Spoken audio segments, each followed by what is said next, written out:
आज हम लोग बात करने जा रहे हैं 20 सीरीज क्वेश्चन इंजीनियरिंग मैकेनिक्स का। आई होप आपके पिछले एग्जाम अच्छे गए होंगे कैड का, ठीक है। उसके बाद हम लोग आज मैकेनिक्स का देख रहे हैं 20 सीरीज क्वेश्चन, ठीक है। कैड का सबसे क्वेश्चन बन गया था ना, जो प्लान वाला क्वेश्चन बनवाए थे यहाँ पे, सभी से आई होप बन गया होगा, अच्छे से ड्राइंग करके आए होंगे, ठीक है। मतलब आपको 14 नंबर वहाँ से कंफर्म हो गया होगा। तो उसी तरह से आज हम लोग 20 सीरीज क्वेश्चन में दो क्लास में इसको डिवाइड कर रहे हैं। पहला एक थियोरेटिकल पार्ट कर रहे हैं और दूसरा आपका न्यूमेरिकल कर रहे हैं, ठीक है। थियोरेटिकल पार्ट इसलिए कर रहे हैं क्योंकि इस एग्ज़ाम पे भरोसा नहीं है, सेमेस्टर एग्ज़ाम पे किसी ईयर्स में देख रहे हैं सिर्फ थ्योरी दे दिया है, किसी में सिर्फ न्यूमेरिकल दे रहा है। तो हम किसी एक चीज़ पे विश्वास नहीं कर सकते, ठीक है। यानी हम लोग को दोनों पोर्शन को क्या करना होगा, कंप्लीट करना होगा, थ्योरी वाला को भी और न्यूमेरिकल वाला को भी, ठीक है। तो फर्स्ट क्लास में हम थ्योरी का दे रहे हैं, सेकेंड क्लास में टोटल न्यूमेरिकल, जैसे आपको BEE में क्वेश्चन करवाए थे, भले वहाँ से पैटर्न चेंज कर दिया तो क्वेश्चन नहीं आया, लेकिन यहाँ पे हम लोग टोटल क्वेश्चन करेंगे फिर से, ठीक है। क्योंकि हार थोड़े मानना है हम लोग को, हार नहीं मानना है। भले अब जैसे मान ले न्यूमेरिकल पढ़ के गए, न्यूमेरिकल नहीं दिया, थ्योरी दे दिया, तो इसमें गलती कहाँ हुआ? अरे अगर दे देता न्यूमेरिकल तो फिर क्या करते, ठीक है। तो इसलिए हार नहीं मानना है, हमेशा डट कर सामना करना होता है, ठीक है। तो थ्योरी और न्यूमेरिकल दोनों पार्ट को हम लोग कवर करेंगे। जैसे स्पेशल क्लास लेकर कैड का करवाया गया था, एक तरह से न्यूमेरिकल ही था, प्रैक्टिकल ही था, ड्राइंग ही था, उसी तरह से यहाँ भी आपको एक स्पेशल क्लास रहेगा न्यूमेरिकल का, ठीक है। उस क्लास को देखना मत भूलिएगा। थ्योरी वाला पहले अपलोड करते रहे, उसको देख लीजिएगा, ठीक है। और इसको देखने से पहले अगर आप मैराथन देख ले, इंपॉर्टेंट क्वेश्चन देख ले, प्रीवियस ईयर क्वेश्चन देख ले, सभी आपके ग्रुप में डाल दिया गया है, ठीक है। वहाँ से आप लिंक डाल दिया गया, या ऐसे भी जाएंगे राजीव पाठशाला के प्ले लिस्ट पे जाएंगे, प्ले लिस्ट में वहाँ पे जाएंगे तो वहाँ पे एक इंजीनियरिंग मैकेनिक्स थर्ड सेमेस्टर करके होगा। उसमें आपको ऊपर से पहले मैराथन होगा, फिर इम्पोर्टेंट क्वेश्चन होगा, फिर आपका क्या मैराथन था, इम्पोर्टेंट क्वेश्चन था, उसके बाद प्रीवियस ईयर क्वेश्चन था, ठीक है। प्रीवियस ईयर क्वेश्चन दिया हुआ है। उसके बाद रेगुलर क्लास है। तो रेगुलर क्लास तो संभव नहीं है, पॉसिबल नहीं है एक दिन में देखना, तो आप मैराथन देख लीजिए, इंपॉर्टेंट क्वेश्चन देख लीजिए, प्रीवियस ईयर क्वेश्चन देख लीजिए, ठीक है। उसके बाद 20 सीरीज क्वेश्चन जैसे ही अपलोड होगा आप लोग देखना स्टार्ट करें, तब तक न्यूमेरिकल का प्रिपरेशन नोट्स प्रिपेयर करके उसके बाद उसका हम वीडियो बनाकर डाल देंगे, ठीक है। और उसके बाद MCQs मॉर्निंग में दे देंगे, ठीक है। तो आपके पास 5-6 घंटा रहेगा, उसको देख लीजिएगा एक बार, क्योंकि MCQs में क्या होता है, देख के जाना है एग्जाम में, अगर यहाँ से देख के गए होंगे तो याद आ जाता है कौन सा ऑप्शन है, ठीक है। तो बस उसको मॉर्निंग में डाल देंगे, कोई दिक्कत? चलिए स्टार्ट करें हम लोग, ठीक है। तो आइए स्टार्ट करते हैं अपना टॉपिक। 20 सीरीज क्वेश्चन में फर्स्ट क्वेश्चन पूछ रहा है यहाँ पे, what is the virtual work, explain the principle of virtual work. आने के मोस्ट प्रोबेबल चांस है यहाँ से, ठीक है। उसके बाद moment of inertia, triangle about base, ठीक है, ऐसा सभी का करवा दिया जाएगा। Explain the flowing Lami's theorem, resolution of force, free body diagram, moment of inertia. इसमें दो या तो ऐसे शॉर्ट क्वेश्चन करके कि दो का कोई आंसर लिखना है या चारों का लिखना है, थोड़ा थोड़ा, जैसे आज आया हुआ था कैड में। Derivation of moment of inertia, moment of inertia derivation करना, रेक्टेंगल का, ट्रायंगल का, सर्कल का, कोई एक इसमें से आएगा, ठीक है, कोई एक इसमें आएगा। तो हम तीनों बता रहे हैं, आपको तीनों को अच्छे से प्रैक्टिस कर लेना। कोई एक क्वेश्चन यहाँ से रहेगा, ये तो सेंट्रॉइड से रहे, ये तो मोमेंट ऑफ इनर्शिया से रहे, सर्कल, ट्रायंगल, रेक्टेंगल का, ठीक है। यानी आपके पास 6 केस बन रहा है, 6 केस में कोई एक केस जरूर आएगा, ठीक है। 1 case, 2 case, 3 case, 4 case, 5 case, 6 case, यानी यहाँ मोमेंट ऑफ इनर्शिया, यहाँ सेंट्रॉइड, सबको डेरिवेशन करना है। डेरिवेशन से एक क्वेश्चन पक्का रहेगा। फिर पॉसिबिलिटी ऑफ फोर्स सिस्टम से शॉर्ट क्वेश्चन में लिखने के लिए हो सकता है, ठीक है, शॉर्ट क्वेश्चन में लिखने के लिए पॉसिबिलिटी ऑफ फोर्स सिस्टम से। लैडर और बेज फ्रिक्शन से न्यूमेरिकल हो सकते हैं या थ्योरी हो सकते हैं, ठीक है।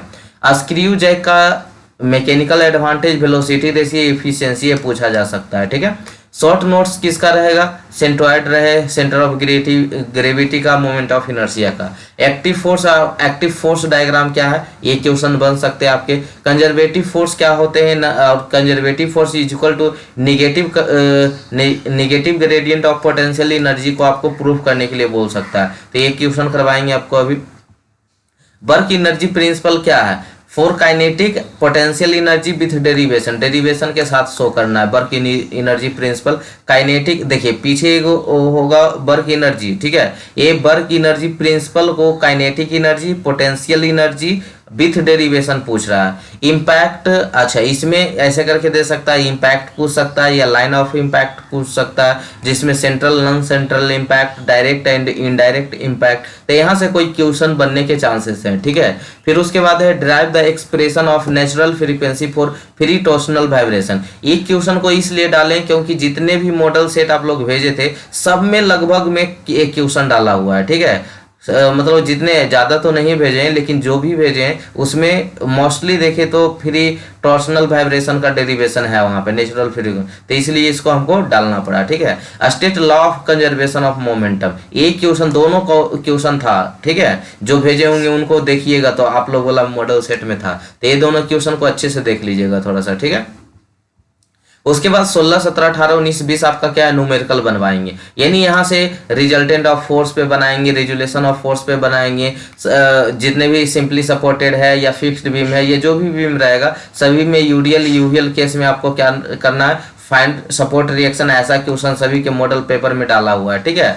इनफैक्ट आपको इसके मिड सेम में भी शायद हुआ, बहुत लोगों के एक क्वेश्चन आया हुआ है, ठीक है। लामिस theorem with numerical include free body diagram, ठीक है। फ्री बॉडी डायग्राम से फिर या तो लामिस थ्योरम बनाना या फोर्स ऑफ रेजुलेशन या रिजल्टेंट फोर्स। उसके बाद ट्रस्ट से क्वेश्चन जरूर रहेगा, ठीक है, या तो मेथड ऑफ जॉइंट पे रहे या मेथड ऑफ सेक्शन पे रहे, तो इसका क्वेश्चन को वीवीआई कर लीजिएगा, ठीक है। उसके बाद मोमेंट ऑफ इनर्शिया से क्वेश्चन कंफर्म रहेगा। तो ये न्यूमेरिकल जितने भी रहेंगे आपको एक बार अच्छे से देख लेना है, ठीक है। और अगर आपको वीडियो ना मिले तो आप हमसे लिंक ले सकते हैं इसका, ठीक है। चलिए तो पहले जो थ्योरी स्टार्ट करेंगे, फिर तो चलिए देखते हैं हम लोग वर्चुअल वर्क को पहले। तो वर्चुअल वर्क देखने से पहले हम लोग को वर्क पहले पता होना चाहिए, ठीक है। तो पहले हम कुछ पॉइंट्स आपको वर्क के बारे में बता देते हैं, उसके बाद हम लोग वर्चुअल वर्क को देखेंगे। तो ऐसे देखिए, जैसे मान लीजिए कि कोई वस्तु रखा हुआ है, ठीक है, ये कोई ब्लॉक था रखा हुआ, ठीक है। अब इस पे आप कोई फोर्स लगाते हैं, ये फोर्स लगाते हैं, तो फोर्स जो है यहाँ से कुछ डिस्टेंस को क्या करेगा, ट्रेवल करेगा, ठीक है। यानी when a force apply on A object and it displace in the direction of force is called work. तो ये इसी डायरेक्शन में जितना ये डिस्प्लेस करेगा, ठीक है, तो उसी को हम लोग क्या कहते हैं, वर्क कहते हैं। यानी it is denoted by W. हम लोग वर्क को किससे डिनोट करते हैं, डब्ल्यू से करते हैं। ये स्केलर क्वांटिटी का होता है, ठीक है। तभी तो ये सब जानना उतना जरूरी भी नहीं है, बस इतना ही जानना है कि वर्क क्या होता है। तो जब हम किसी बॉडी पे या किसी ऑब्जेक्ट पे फोर्स अप्लाई करते हैं तो उसी डायरेक्शन में, जिस डायरेक्शन में हम फोर्स लगाएं, जिस डायरेक्शन में हम फोर्स लगाएं उसी डायरेक्शन में अगर वस्तु डिस्प्लेस करता है तो उसी को हम लोग क्या कहते हैं, वर्क कहते हैं। तो इसको आप आई होप सभी लोग को क्लियर हो गया होगा। तो हम इसको बोल सकते हैं वर्क इजकल टू क्या होगा, वर्क इजकल टू क्या होगा, force into displacement, force into displacement, ठीक है। तो वर्चुअल वर्क देख के जाइएगा, इसका न्यूमेरिकल भी करवाएंगे, ठीक है। यानी ये टॉपिक आपका वर्चुअल वर्क का फुल्ली कंप्लीटेड आपको सॉल्यूशन यहाँ पे मिलेगा। पहले इसका थ्योरी अभी बता रहे हैं, प्रिंसिपल बता देंगे, और इसका जो हाँ 16, 17, 18 नंबर में न्यूमेरिकल था तो हाँ न्यूमेरिकल करवाएंगे। तो वर्क इजकल टू क्या था, फोर्स इंटू डिस्प्लेसमेंट, ठीक है। यानी इसको हम लिखते हैं शॉर्ट फॉर्म में एफ इंटू डी। अब बात आता है वर्चुअल वर्क क्या है, ठीक है। तो वर्चुअल वर्क में ये जो डिस्प्लेसमेंट हो रहा है ना, ये इमेजिनरी होता है। वर्चुअल में ही होता है इमेजिनरी, ठीक है, वर्चुअल में ही होता है इमेजिनरी, ठीक है। तो एक जो डिस्प्लेसमेंट हो रहा है यहाँ पे, जब हम किसी ऑब्जेक्ट पे जो फोर्स लगाए थे तो ये डिस्प्लेस कर रहा था, मान लीजिए डिस्टेंस ट्रेवल कर लिया x मीटर, ठीक है। लेकिन ये वर्चुअल वर्क रहेगा तो ये डिस्प्लेसमेंट एक्चुअल नहीं होगा, वर्चुअल होगा। हम उसको मान सकते हैं कि कुछ टाइम में, बहुत ही कम टाइम में ये क्या क्या होगा, डिस्प्लेस किया होगा, ठीक है, बहुत ही कम डिस्टेंस ट्रेवल किया होगा। यानी हम सिर्फ एज्यूम कर सकते हैं, इतना है कि इतना कम है कि उसको हम मेजर नहीं कर सकते। तो अगर डिस्प्लेसमेंट वर्चुअल होगा तब वर्क भी क्या होगा, वर्चुअल होगा, ठीक है। फोर्स एक्चुअल होता है हमेशा, फोर्स क्या होता है, अगर आपका ऑब्जेक्टिव में भी ऐसा आ सकता है कि यहाँ पे फोर्स हमेशा क्या होगा, एक्चुअल फोर्स होगा। लेकिन वर्क लेकिन जो ये डिस्प्लेसमेंट है, डिस्प्लेसमेंट क्या होता है, वर्चुअल होता है, जिसको हम मेजर नहीं कर सकते, इतना कम स्मॉल डिस्टेंस होगा। तो वर्चुअल वर्क आई होप बहुत अच्छे से क्लियर हो गया होगा कि वर्चुअल वर्क मीन्स क्या होता है, इमेजिनरी वर्क, ठीक है। We do not experience but we just assume, हम इसको देख नहीं सकते, बस हम एज्यूम कर सकते हैं उसको। वर्चुअल वर्क को डिनोट करते हैं, जैसे उसको वर्क से कर रहे थे तो इसको इससे करते हैं इज इमेजिनरी वर्क, ठीक है। अब इसको हम डिफिनेशन में दे सकते हैं कि इमेजिनरी वर्क क्या होता है, तो done when A particle object A number of forces is moved A small imaginary distance. ये जब हम किसी ऑब्जेक्ट पे फोर्स लगाएं तो ये स्मॉल इमेजिनरी डिस्टेंस को क्या करे, ट्रैवल करे, तब उसको हम लोग क्या बोलते हैं, वर्चुअल वर्क बोलते हैं, ठीक है। चलिए कोई दिक्कत। अच्छा थोड़ा सा कंपैरिजन देख लेते हैं। वर्क है, ये क्या है, वर्चुअल वर्क है। यहाँ से ऑब्जेक्टिव सोल्व हो जाएंगे आपके। तो यहाँ पे जो फोर्स है वो भी एक्चुअल होता है, डिस्प्लेसमेंट है दोनों एक्चुअल होता है, ठीक है। यानी ये भी एक्चुअल, ये भी एक्चुअल। वर्चुअल वर्क में क्या होता है, फोर्स जो होता है एक्चुअल होता है, डिस्प्लेसमेंट जो क्या होता है वर्चुअल होता है, ठीक है। कुछ नोट्स पॉइंट देख लेते हैं। देखो देखिए जो 20 सीरीज है या इंपॉर्टेंट क्वेश्चन है इसी तरह से कवर किया जाता है ताकि आपको कम टाइम में कितना अच्छा और कितना टोटल और मतलब टोटल कंसेप्ट एक जगह आपको मिल जा रहा है, ठीक है। और यही सभी इंपॉर्टेंट क्वेश्चन है, अगर आप देख लेंगे। अभी थ्योरी वाला देख रहे हैं तो थ्योरी आ जाएगा, तो आप लगभग पास मार्क तो थ्योरी जरूर रहेगा, ठीक है। कितना न्यूमेरिकल पूछ दे, पास मार्क थ्योरी तो जरूर रहेगा। तो थ्योरी एक बार पढ़ लीजिएगा जिनको भी डर लग रहा है मैकेनिक्स से, ठीक है। और अगर मेरे साथ अगर इसका सही से तैयारी कर लीजिएगा तो एक दिन में भी अच्छा तैयारी हो सकता है, ठीक है, अगर आप चाहे तो, ठीक है। तो चलिए नोट पॉइंट को देखते हैं। Force and displacement both in same direction, अगर जिस डायरेक्शन में हम फोर्स लगा रहे हैं उसी डायरेक्शन में अगर वर्क हो रहा है, जिस डायरेक्शन में हम फोर्स लगा रहे हैं उसी डायरेक्शन में अगर डिस्प्लेस्ड हो रहा है बॉडी, उसी डायरेक्शन में जा रहा है, तब उसको हम पॉजिटिव वर्क कहते हैं। तब उसको हम क्या कहते हैं, पॉजिटिव वर्क। लेकिन जब ये ऑब्जेक्ट है हम फोर्स इधर लगाए, वर्क अगर निगेटिव आए, अपोजिट डायरेक्शन में आए, तब उसको हम निगेटिव वर्क कहते हैं, ठीक है। अब आते हैं principle of virtual work. Principal of virtual work क्या बताता है, तो पहले फिगर से देखते हैं। ये कोई रिजिड प्लेन था, हम लोग मैकेनिक्स जो है रिजिड बॉडी को ही लेकर चलते हैं, तो रिजिड प्लेन था। तो यहाँ पे कोई फोर्स 1 था, F1 था, फोर्स लगा रहा है, ठीक है। ये क्या हो रहा है, मतलब कि आउटवर्ड है, ठीक है। ये क्या है, फोर्स F4 है, F2 है, F3 है, इस तरह से क्या है फोर्स हम दे दिए। तो फोर्स दिए हैं तो यहाँ पे कुछ डिस्प्लेसमेंट भी होगा, तो इसको डिस्प्लेसमेंट 1 दे रहे हैं, डिस्प्लेसमेंट 2 दे रहे हैं, डिस्प्लेसमेंट 3 दे रहे हैं, डिस्प्लेसमेंट 4 दे रहे हैं। तो आप वर्चुअल वर्क इक्वल टू क्या पढ़े हैं, हम जब किसी बॉडी पे फोर्स लगा रहे हैं तो फोर्स लगा रहे हैं तो वहाँ पे डिस्प्लेसमेंट भी होगा। तो हम लोग वर्चुअल वर्क इक्वल टू क्या पढ़े हैं, वर्क इक्वल टू क्या पढ़े, फोर्स इंटू क्या, डिस्प्लेसमेंट। तो algebraic sum of all forces is 0, ठीक है, इज इक्वल टू 0। यही क्या बताता है, प्रिंसिपल ऑफ वर्चुअल वर्क बताता है। जैसे यहाँ पे देखिए W1 कहने का मतलब फोर्स 1 ड्यू टू फोर्स 1 के वजह से जो वर्चुअल वर्क है वो कितना होगा, F1 DS1 होगा। DS1 कहने का मतलब क्या हो रहा है यहाँ पे, डिस्प्लेसमेंट। क्या हो रहा है यहाँ पे, डिस्प्लेसमेंट। F1 क्या है, फोर्स है, तो W1 equal to F1 into DS1। W2 equal to क्या हो जाएगा, F2 इंटू DS2। उसी तरह से W3 इक्वल टू क्या हो जाएगा, F3 DS3, ठीक है। तो जितना फोर्स, 4 फोर्स था ना, तो चारों को लिखेंगे। W4 इक्वल टू क्या हो जाएगा, F4 इंटू DS4, यानी फोर्स जो 4 नंबर वाला फोर्स था उसी के रिस्पेक्ट में कितना उसका डिस्प्लेसमेंट था, DS4, ठीक है। अब हम क्या बताएं कि जो टोटल फोर्स है टोटल जो वर्क है उसको अगर हम अलजेब्रिक सम करते हैं वो किसके बराबर होना चाहिए, 0 के बराबर होना चाहिए। किसके बराबर होना चाहिए, 0 के बराबर। According to principle of virtual work is W यानी algebraic sum of total force is equal to 0, ठीक है। तो W इक्वल टू क्या हो गया, F1 DS1, यानी हम टोटल फोर्स को क्या, बार बार फोर्स बोला जा रहा है, टोटल वर्क को अगर हम ऐड करते हैं W1 W2 W3 W4, तो W1 का वैल्यू F1 DS1, W2 का वैल्यू F2 DS2, W3 का वैल्यू F3 DS3, W4 का वैल्यू F4 DS4। तो अगर हम टोटल को समेशन करते हैं तो किसके बराबर होगा, 0 के बराबर होगा। तो यही था क्या, principal of virtual work. I hope अच्छे से कंप्लीट हो गया होगा, किन्हीं को कोई डाउट नहीं रहा होगा, ठीक है। तो आपसे क्वेश्चन अगर वर्चुअल वर्क भी पूछेगा ना तो उसका साथ में प्रिंसिपल लिख दीजिएगा, ठीक है। अब इस प्रिंसिपल के पढ़ लेते हैं, एक बार लाइन को पढ़ लेते हैं। Principle of virtual work, if a body और a system is in equilibrium under the application of many forces, अगर कोई रिजिड बॉडी है, वो सिस्टम है जो क्या है, इक्विलिब्रियम। इक्विलिब्रियम का मतलब किसी तरफ मूव नहीं कर रहा है, ठीक है, एक जगह रुका हुआ है। तो इफ अच्छा इसका ये भी मतलब नहीं है, जैसे देखिए यहाँ पे एक बॉडी है तो यहाँ से फोर्स लगा रहे हैं 5 न्यूटन का, इधर से भी फोर्स लगा दिए 5 न्यूटन का, तो इस बॉडी को क्या बोलेंगे, इक्विलिब्रियम स्टेट में। तो इफ ए बॉडी ऑफ और a system is in equilibrium under the application of many forces then the sum, यहाँ पे गौर कीजिएगा, यहाँ से लाइन स्टार्ट हो रहा है, sum of all virtual work done by all forces, जितने भी फोर्स थे उसके कारण जो वर्क वहां वर्चुअल वर्क जनरेट हो रहा है, sum of all virtual work done by all forces due to virtual displacement of their point of application must be equal to 0। Clear है? तो प्रिंसिपल ऑफ वर्चुअल वर्क अब किसी से मेरे ख्याल से छूटने वाला नहीं है, ठीक है।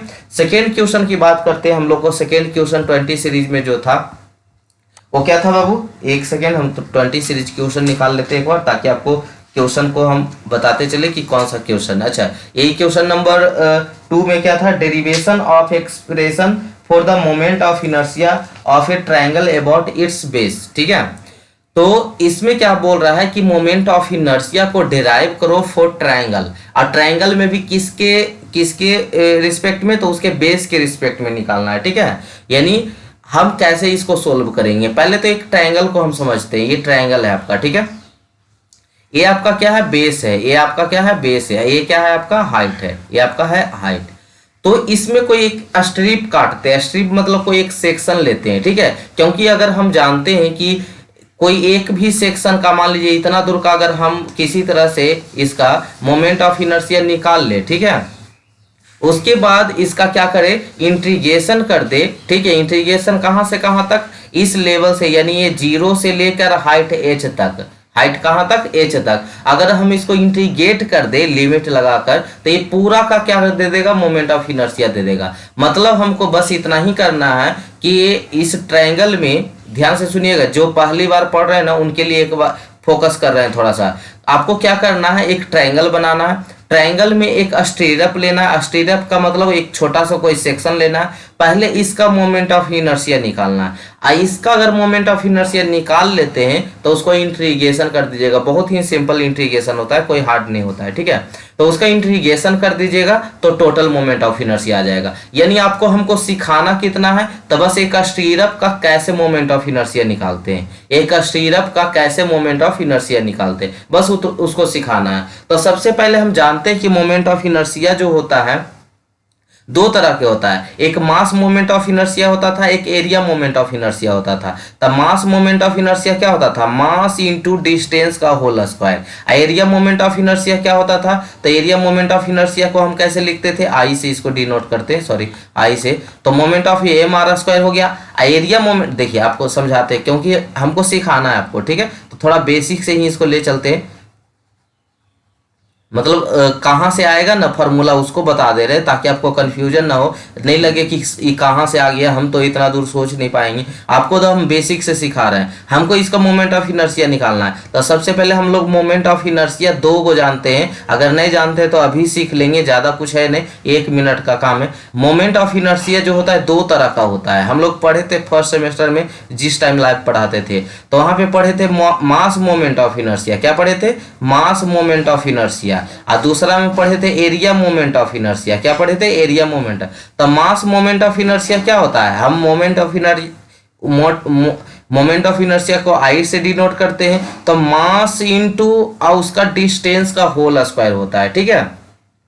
एरिया मोमेंट ऑफ इनर्शिया क्या होता है, एरिया इंटू डिस्टेंस का होल स्क्वायर, एरिया इंटू क्या होता है, डिस्टेंस का होल स्क्वायर। तो यहाँ पर जो यूज करेंगे, एरिया ना कर रहे हैं, कोई ट्रायंगल में हम कोई एरिया ना लिए हैं, तो कौन सा मोमेंट ऑफ इनर्शिया यूज करेंगे, area moment of inertia use करेंगे। क्या करेंगे बाबू, एक बार रिपीट करेंगे मेरे साथ, क्या यूज करेंगे, एरिया मोमेंट ऑफ इनर्शिया, ठीक है। एरिया ऑफ एलिमेंट्री स्ट्रिप कैसे हम लोग निकालेंगे। तो सबसे पहले जो हम काटें तो कोई भी एरिया कहीं भी हम लोग स्ट्रिप काटते हैं ना, ऐसा नहीं कि यहाँ पे बना रहे तो कहीं भी आज आगे पढ़िएगा आप, तो स्ट्रिप हमेशा कैसा करता है, रेक्टेंगल पोर्शन ही करता है, ठीक है।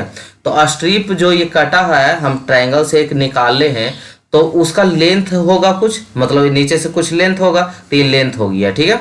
और यहाँ पे क्या होगा, बिर्थ होगा, यहाँ पे क्या होगा, बिर्थ। तो बिर्थ ये हाइट ना बता रहा था, तो बी न लिख कर इसको हम क्या लिख देते, बाई लिख देते, क्या लिखते हैं, बाई। और छोटा सा बाई है, छोटा सा मतलब डेप्थ है, तो इसको हम डी बाई लिख देते, क्या लिख देते, डी बाई। तो अब एरिया यहाँ पे इसका क्या हो जाएगा, इस एलिमेंट्री स्ट्रिप का एरिया कितना हो जाएगा, तो एल इंटू, क्योंकि रेक्टेंगल का एरिया क्या जानते हैं, एल गुने बी होता है, एल गुने क्या होता है, बी होता है। अब कोई भी स्ट्रिप काटते हैं तो वो कैसा काटता है, रेक्टेंगल ही काटता है। तो एल इंटू क्या हो गया, डी बाई, यानी D A equal to L into D by. Equation number first, बहुत ही आसान लगेगा, एक दो बार मतलब एक दो बार खाली देख लीजिए, आपको याद हो जाएगा, आपको खुद से सोल्व करने की जरूरत भी नहीं है। अब एक चीज अभी जस्ट आपको समझा रहे थे कि ये मोमेंट ऑफ इनर्शिया जो होता है, अब बेस बोला है तो ए बी के अकॉर्डिंग लेना है, ए बी के अबाउट लेना है।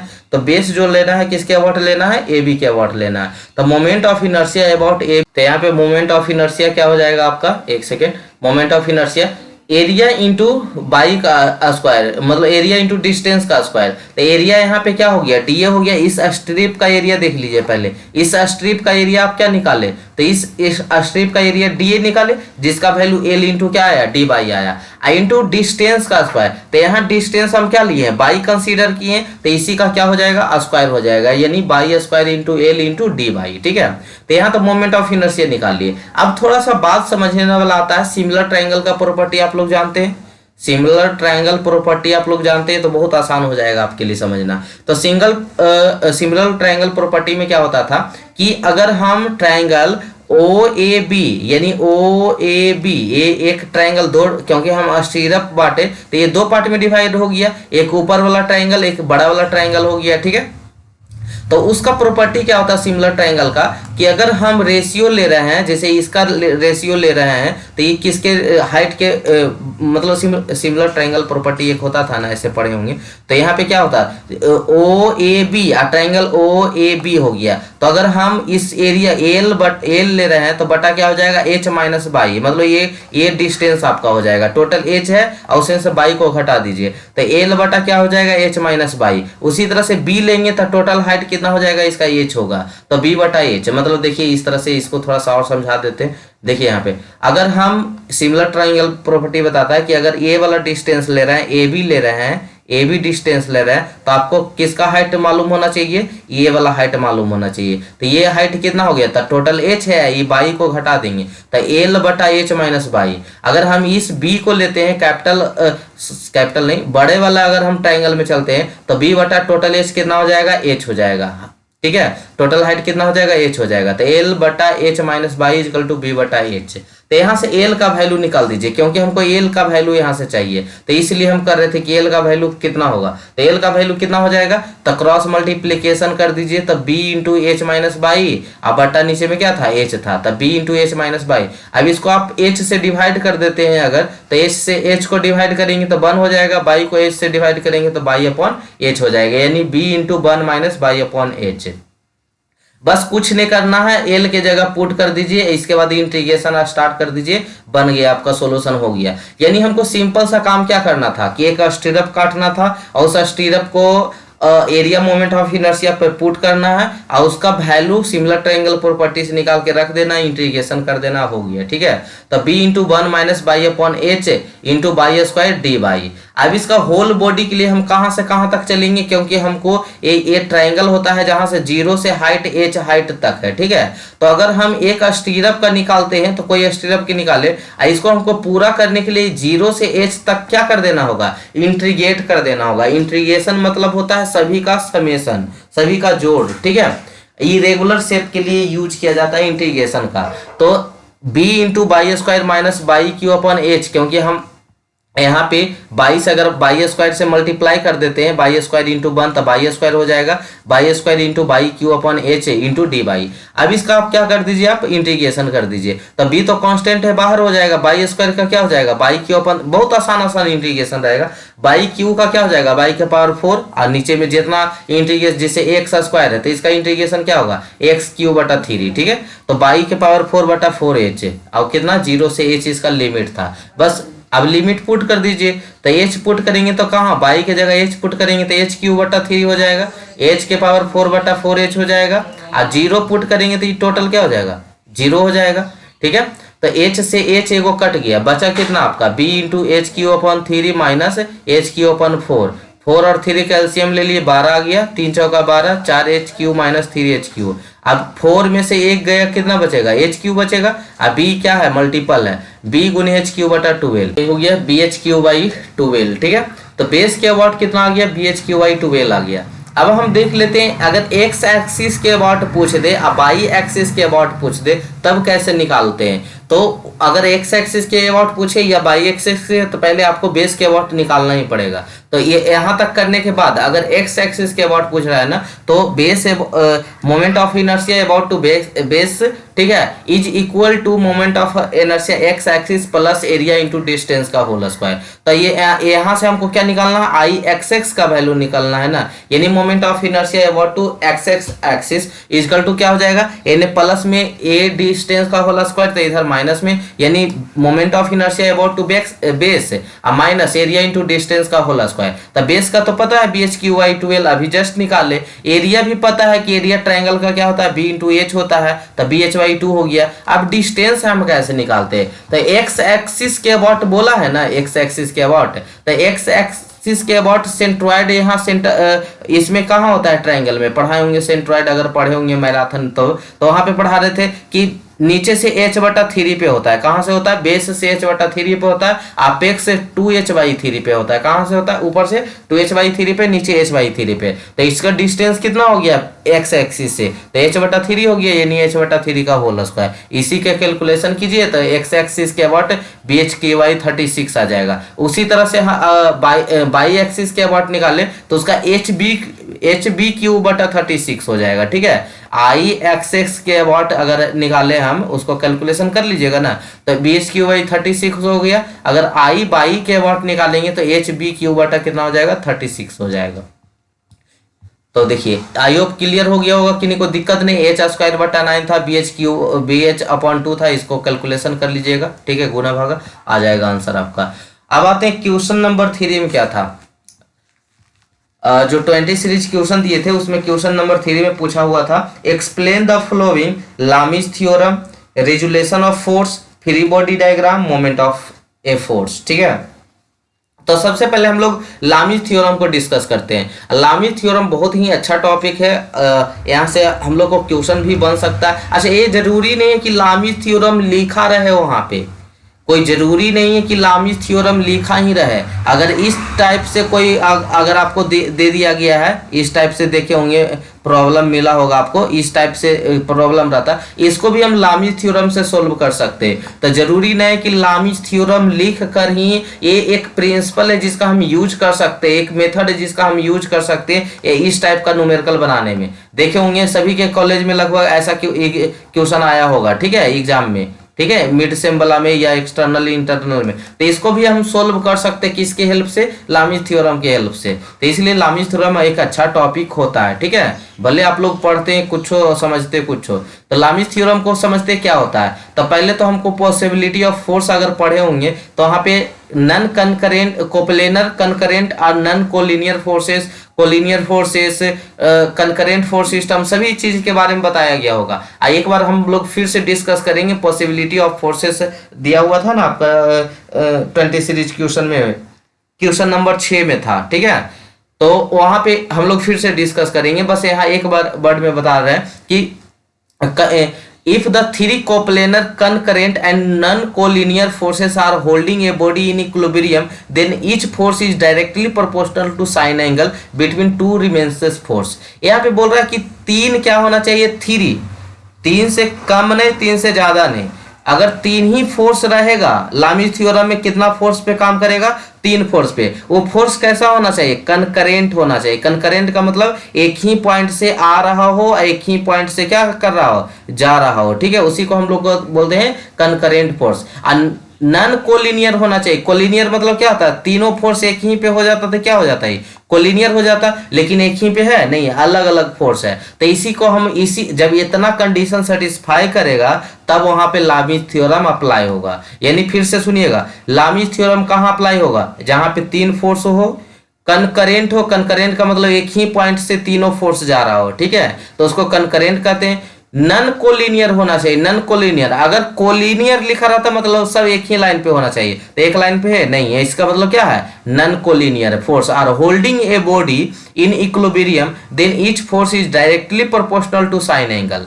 तो देखिएगा यहाँ पे कहने का मतलब क्या हो गया, अगर ये फोर्स वन था, ये फोर्स वन था, फोर्स टू है, यहाँ पे फोर्स थ्री है, तो अगर हम F1 is equal to F2 is equal to F3 लिखते हैं तो इसका जो इसी के, अगर F1 लिख रहे हैं तो इसका रिमेनिंग फोर्स कौन हो गया, रिमेन्स फोर्स कौन हो गया, F2 अब F3 हो गया, उसी के साइन एंगल। साइन एंगल का मतलब साइन थीटा, ठीक है, तो साइन एंगल को क्या करना है, डिवाइड करना, यानी साइन थीटा वन हो गया, ठीक है, इजकल टू क्या हो जाएगा डायरेक्टली। अच्छा इसको ऐसे नहीं समझाते, इसको और अच्छे से समझाते, रुकिए थोड़ा सा।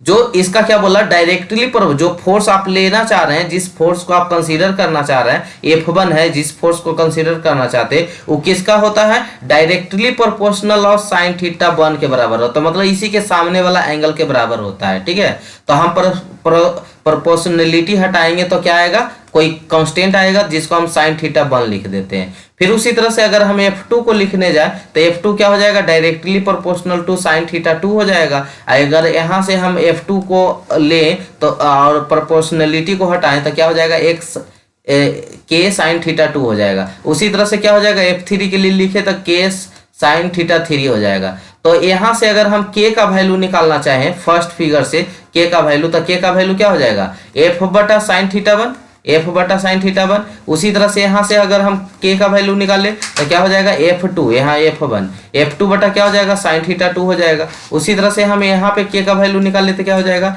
f3 बटा साइन थीटा थ्री हो जाएगा। k सभी में बराबर तो क्या हो जाएगी, आपस में f1 बटा साइन थीटा, f2 बटा साइन थीटा, f3 बटा साइन थीटा, सब आपस में क्या हो जाएगा, बराबर हो जाएगा, ठीक है। तो यही है लामीज थ्योरम इक्वेशन। तो पहले लामीज थ्योरम स्टेटमेंट समझे हम लोग और उसके बाद इक्वेशन समझे। तो सबसे पहले लामीज थ्योरम स्टेटमेंट क्या बोला था कि थ्री कोप्लेनर, एकदम सेम ऐसा ही लिखना है आपको जाके, three coplanar concurrent and non collinear forces are holding a body in equilibrium then each force is directly proportional, directly अभी करके दिखा रहे थे इक्वेशन में, तो directly proportional to it sine angle between two remaining forces, ठीक है। Remaining forces मतलब F1 ले रहे हैं तो इसका रिमेनिंग फोर्सेस कौन है, F2 और F3 है। तो आई होप अच्छे से क्लियर हो गया होगा, ठीक है। अब आते हैं हम लोग नेक्स्ट, इसी में था रिजोल्यूशन ऑफ फोर्स क्या होता है। तो रिजोल्यूशन ऑफ फोर्स ना बहुत सारे फोर्सेस के लिए अप्लाई होता है। रिजल्टेंट ऑफ फोर्स होता है जो ओनली दो फोर्स के लिए अप्लाई होता है। तो रिजोल्यूशन ऑफ फोर्स को समझिएगा, ऊपर जगह है ऊपर ही समझा रहे, कहाँ पे सगरू तो भर ले, देखिए यहीं पे समझाते हैं बगल में यहाँ पे। जैसे आपको रिजोल्यूशन ऑफ फोर्स क्या है, सिंपल सिंपल समझिएगा। ये मान लीजिए 5 न्यूटन का फोर्स है, ठीक है, 20-30 डिग्री एंगल है, ये आपका है, इधर एगो फोर्स लग रहा है 4 न्यूटन का है, यहाँ पे 20 डिग्री का एंगल है, ठीक है। यहाँ पे मतलब मेनी ऑफ फोर्सेस हो सकता है। यहाँ पे रेजुलेशन ऑफ फोर्स में क्या होता है, नंबर ऑफ फोर्सेस हो सकते हैं। मान लीजिए 3 न्यूटन का है, यहाँ पे एंगल कितना है 10 डिग्री का। अब इसका हमको क्या करना है, रिजल्टेंट निकालना है। तो रिजल्टेंट निकालने के लिए क्या करते हैं, सभी फोर्स को जो इंक्लाइंड है ना एंगल पे थीटा पे, सभी फोर्स को या तो एक्स एक्सिस पे गिरा देते हैं या तो वाई एक्सिस पे ले आते हैं। तो अगर हम एक्स एक्सिस पे इसको लाना चाहें तो अगर जिसके साथ एंगल होता है उसको हम कॉस थीटा के बराबर लिखते हैं, इंटू कॉस थीटा लिखते हैं। जैसे 5 को लिखना चाहें एक्स एक्सिस पे गिराना चाहें तो 5 कॉस 30 डिग्री लिखेंगे, क्योंकि एक्स एक्सिस से 30 डिग्री क्या है, कनेक्ट है। तो 5 कॉस 30 डिग्री है। इसी 5 को हम अगर वर्टिकल एक्सिस पे ले जाना चाहते हैं तब 5 है। अब क्या एंगल तो एक्स एक्सिस के साथ ना, तो उल्टा में क्या हो जाएगा, साइन थीटा हो जाएगा, तो यानी साइन 30 डिग्री हो जाएगा। तब 5 के लिए कंपोनेंट तोड़ लिए। अब 3 वाला के लिए तोड़िए तो 3 एक्स, ये बाई एक्सिस है ना, तो बाई एक्सिस पर 3 एंगल इसी के साथ है ना, बाई एक्सिस के साथ है ना, तो यहाँ पे क्या हो जाएगा, जब एंगल साथ रहता है तो कॉस डिग्री, कॉस के साथ कॉस लगता है, ठीक है, तो 3 कॉस 10 डिग्री हो जाएगा। अगर हम इसको एक्स एक्सिस पे ले जाए तो एक्स एक्सिस पे क्या होगा, 3, आप देखिए ये दूर है ना, यानी इस एक्सिस के साथ एंगल नहीं ना लिखा हुआ है, तो इसको हम साइन के साथ लिखेंगे, साइन 10 डिग्री। तो देखिए 3 को भी हॉरिजेंटल वर्टिकल एक्सिस पे लिख दिए। अब 4 वाला को लिखिए। 4 में क्या है, 4 साइन थीटा है, कितना है, 4 साइन थीटा है। तो यहाँ पे क्या, सॉरी 4 और 20 डिग्री साथ में, तो अगर हम बाई एक्सिस पे इसको लिखना चाहे तो क्या लिखेंगे, 4 कॉस 20 डिग्री, क्योंकि इसी एक्सिस के साथ 20 डिग्री लगा हुआ। इसी को हॉरिजेंटल पे गिराएंगे तो यहाँ पे क्या होगा, 4 कॉस नहीं, साइन होगा ना, क्योंकि एंगल तो उसके साथ है, तो साइन कितना हो जाएगा, 20 डिग्री हो जाएगा। अब इसी को जितना हॉरिजेंटल पे है उसको टोटल जोड़ दीजिए, और जितना वर्टिकल में है उसको टोटल जोड़ दीजिए, ठीक है। यानी अंडर रूट रिजल्टेंट जो होगा summation of F x square, जितना भी हॉरिजेंटल पे है उसको जोड़ दीजिए, और जितना पे वर्टिकल पे उसको जोड़ दीजिए, उसका स्क्वायर करिए, और जो आंसर आएगा वही रिजल्टेंट ऑफ फोर्स होता है, ठीक है। रेजुलेशन ऑफ फोर्स इसको कहते हैं जब मेनी फोर्सेस हो। यही खाली 2 फोर्स रहता तो उसको हम रिजल्टेंट ऑफ फोर्स बोलते हैं। अगर 2 फोर्स खाली रहता तो उसको हम रिजल्टेंट ऑफ फोर्स, और 2 से ज्यादा फोर्स है तो रेजुलेशन ऑफ फोर्स। तो यहाँ पे एक्स एक्सिस पे क्या क्या आया था, 5 कॉस 30 डिग्री आया है, तो यहाँ पे जोड़ेंगे किसको, 5 कॉस 30 डिग्री का 5 कॉस 30 डिग्री। फिर किसको जोड़ेंगे, एक्स एक्सिस पे इधर क्या, अच्छा ये प्लस एक्सिस है तो प्लस हो जाएगा, ये माइनस एक्सिस है तो माइनस हो जाएगा, -3 साइन थीटा, और ऊपर क्या है 4 मतलब एक ही साथ है, इसी एक्सिस पे 3 साइन 10 डिग्री है, 4 साइन 20 डिग्री है, और दोनों माइनस में ना होगा क्योंकि माइनस एक्सिस तरफ है। या किसी को माइनस किसी को प्लस ले सकते हैं, अगर इधर वाला को प्लस लिए तो इधर माइनस, या इधर प्लस लेंगे तो इधर माइनस, तो हम प्लस एक्सिस को ही हमेशा प्लस लेते हैं, ठीक है। तो प्लस कितना हो गया, 5 कॉस 30 डिग्री, आइए क्या हो जाएगा, घटाएंगे तो 3 साइन 10 डिग्री का 10 डिग्री माइनस 4 साइन 20 डिग्री, इसका क्या हो जाएगा, होल स्क्वायर, बीच में प्लस। फिर बाई एक्सिस पे देखिए, तो बाई एक्सिस पे क्या है, plus by axis plus 5 sine 30 degree है, और नीचे क्या है 3 कॉस रे, तो उसको घटा के उसका स्क्वायर कीजिए, अंडर रूट निकालिए, यही आंसर होता है। तो इसका क्वेश्चन करवाएंगे न्यूमेरिकल, ज्यादा समझ में आएगा। बस अभी आपको थ्योरी हमको पढ़ाना है यहाँ पे, तो थ्योरी समझते चलिएगा, न्यूमेरिकल तो एक का वो लिख लिख के समझाएंगे बोर्ड पे, ठीक है। Resolution of force, it is the process of resolving और splitting the given concurrent. Concurrent का मतलब एक ही पॉइंट से सभी फोर्स या तो आ रहा है या तो जा रहा है। देख रहे हैं, ऐसे कोऑर्डिनेट था तो यही पॉइंट से इधर जा रहा है, यही पॉइंट से इधर, यही पॉइंट से इधर, ठीक है। तो इसी को हम concurrent force into number of A component without changing its effect on a body. एक किसी भी तरह का कोई मतलब यहाँ पे इफेक्ट नहीं होना चाहिए, कोई चेंजेज, अगर हम चेंजेस कर भी रहे हैं तो मतलब इसका इफेक्ट चेंज नहीं होना चाहिए। अगर यहाँ पे फोर्स रहता तो इसको हम प्रिंसिपल ऑफ ट्रांसमिबिलिटी से ऊपर ले जाते हैं। प्रिंसिपल ऑफ ट्रांसमिबिलिटी क्या बताता है कि उसी लाइन ऑफ एक्शन पे हम फोर्स को आगे एक्सटेंड कर सकते हैं। तो it is the process of resolving और splitting the given concurrent force into number of component without changing its effect on a body. A force is resolved into 2 mutually perpendicular direction into 2 rectangle component, ठीक है। जो X axis horizontal X axis और vertical Y axis पे हम component ही गिराते हैं, उसका resultant under root summation of F X का square, summation of F X का square plus summation of by का स्क्वायर करते हैं। यही आपका यहाँ से जो वैल्यू आएगा वही आपका रिजल्टेंट होता है, ठीक है। यानी नंबर ऑफ फोर्स का जो रिजल्टेंट होता है रेजुलेशन ऑफ फोर्स निकाला जाता है, 2 फोर्स का रिजल्टेंट होता है जो रिजल्टेंट फोर्स से निकाला जाता है, ठीक है। तो इसका देखेंगे हम लोग डिटेल में, न्यूमेरिकल देखेंगे, ठीक है। तो यही देखिए, समेशन ऑफ एफ एक्स पे जितना फोर्स था सभी को जोड़ लिए, समेशन ऑफ बाई पे जितना फोर्स था सभी को जोड़ लिए, उसका अंडर रूट कर दिए। अगर हम एंगल भी निकालना चाहें तो summation of F Y upon summation of F X कर देंगे, क्योंकि हम जानते हैं कि जो tan थीटा होता है P/B होता है। क्या होता है P/B? तो वर्टिकल को यहाँ P ले रहे हैं, इसको क्या ले रहे हैं, B ले रहे हैं, तो P/ क्या हो जाएगा, B हो जाएगा। यानी इसको क्या बोल रहे थे वर्टिकल वाला का समेशन ऑफ एफ वाई, और नीचे क्या था समेशन ऑफ एफ एक्स, यानी समेशन ऑफ एफ वाई बटा समेशन ऑफ एफ एक्स, ठीक है। आते हैं फिर कई नंबर क्वेश्चन चल रहे थे हम लोग, तीसरा नंबर क्वेश्चन, तो फ्री बॉडी डायग्राम अब चलते हैं। उसी में तीसरा नंबर क्वेश्चन में था, पहला लामीज थ्योरम था, दूसरा रेजुलेशन ऑफ फोर्स था। अब तीसरा आ रहा है फ्री बॉडी डायग्राम। पहला लामीज थ्योरम देख लिए, दूसरा रेजुलेशन ऑफ फोर्स देख लिए, अब तीसरा आते हैं free body diagram. Free body diagram क्या होता है? पहले तो एक्टिव फोर्स के बारे में जानते हैं। तो एक्टिव फोर्स क्या होता है? It is external force that try to move the body. किसी बॉडी पर हम अगर फोर्स लगाते हैं, वो जो बॉडी को मूव करवाने की कोशिश करे या मूव कर ही जाए, तो उसी को हम लोग क्या कहते हैं? एक्टिव फोर्स कहते हैं। रिएक्टिव फोर्स क्या कहते हैं? जब हम किसी पे फोर्स लगाते हैं तो वो भी हमको अपोजिट करता है, यानी न्यूटन थर्ड लॉ का मतलब कि फॉलो करता है। तो रिएक्टिव फोर्स क्या? It is force that try oppose the motion of the body. ठीक है, normal force, reaction force, support reaction, tension in string rope, ये सब हम लोग देखेंगे। तो दो तरह के फोर्स पता हो गया। तो फ्री बॉडी डायग्राम क्या होता है? तो it is the diagram of the body after separating all support, ball, floor, etc. and contact represent all active and reactive force applied on it if the body in equilibrium।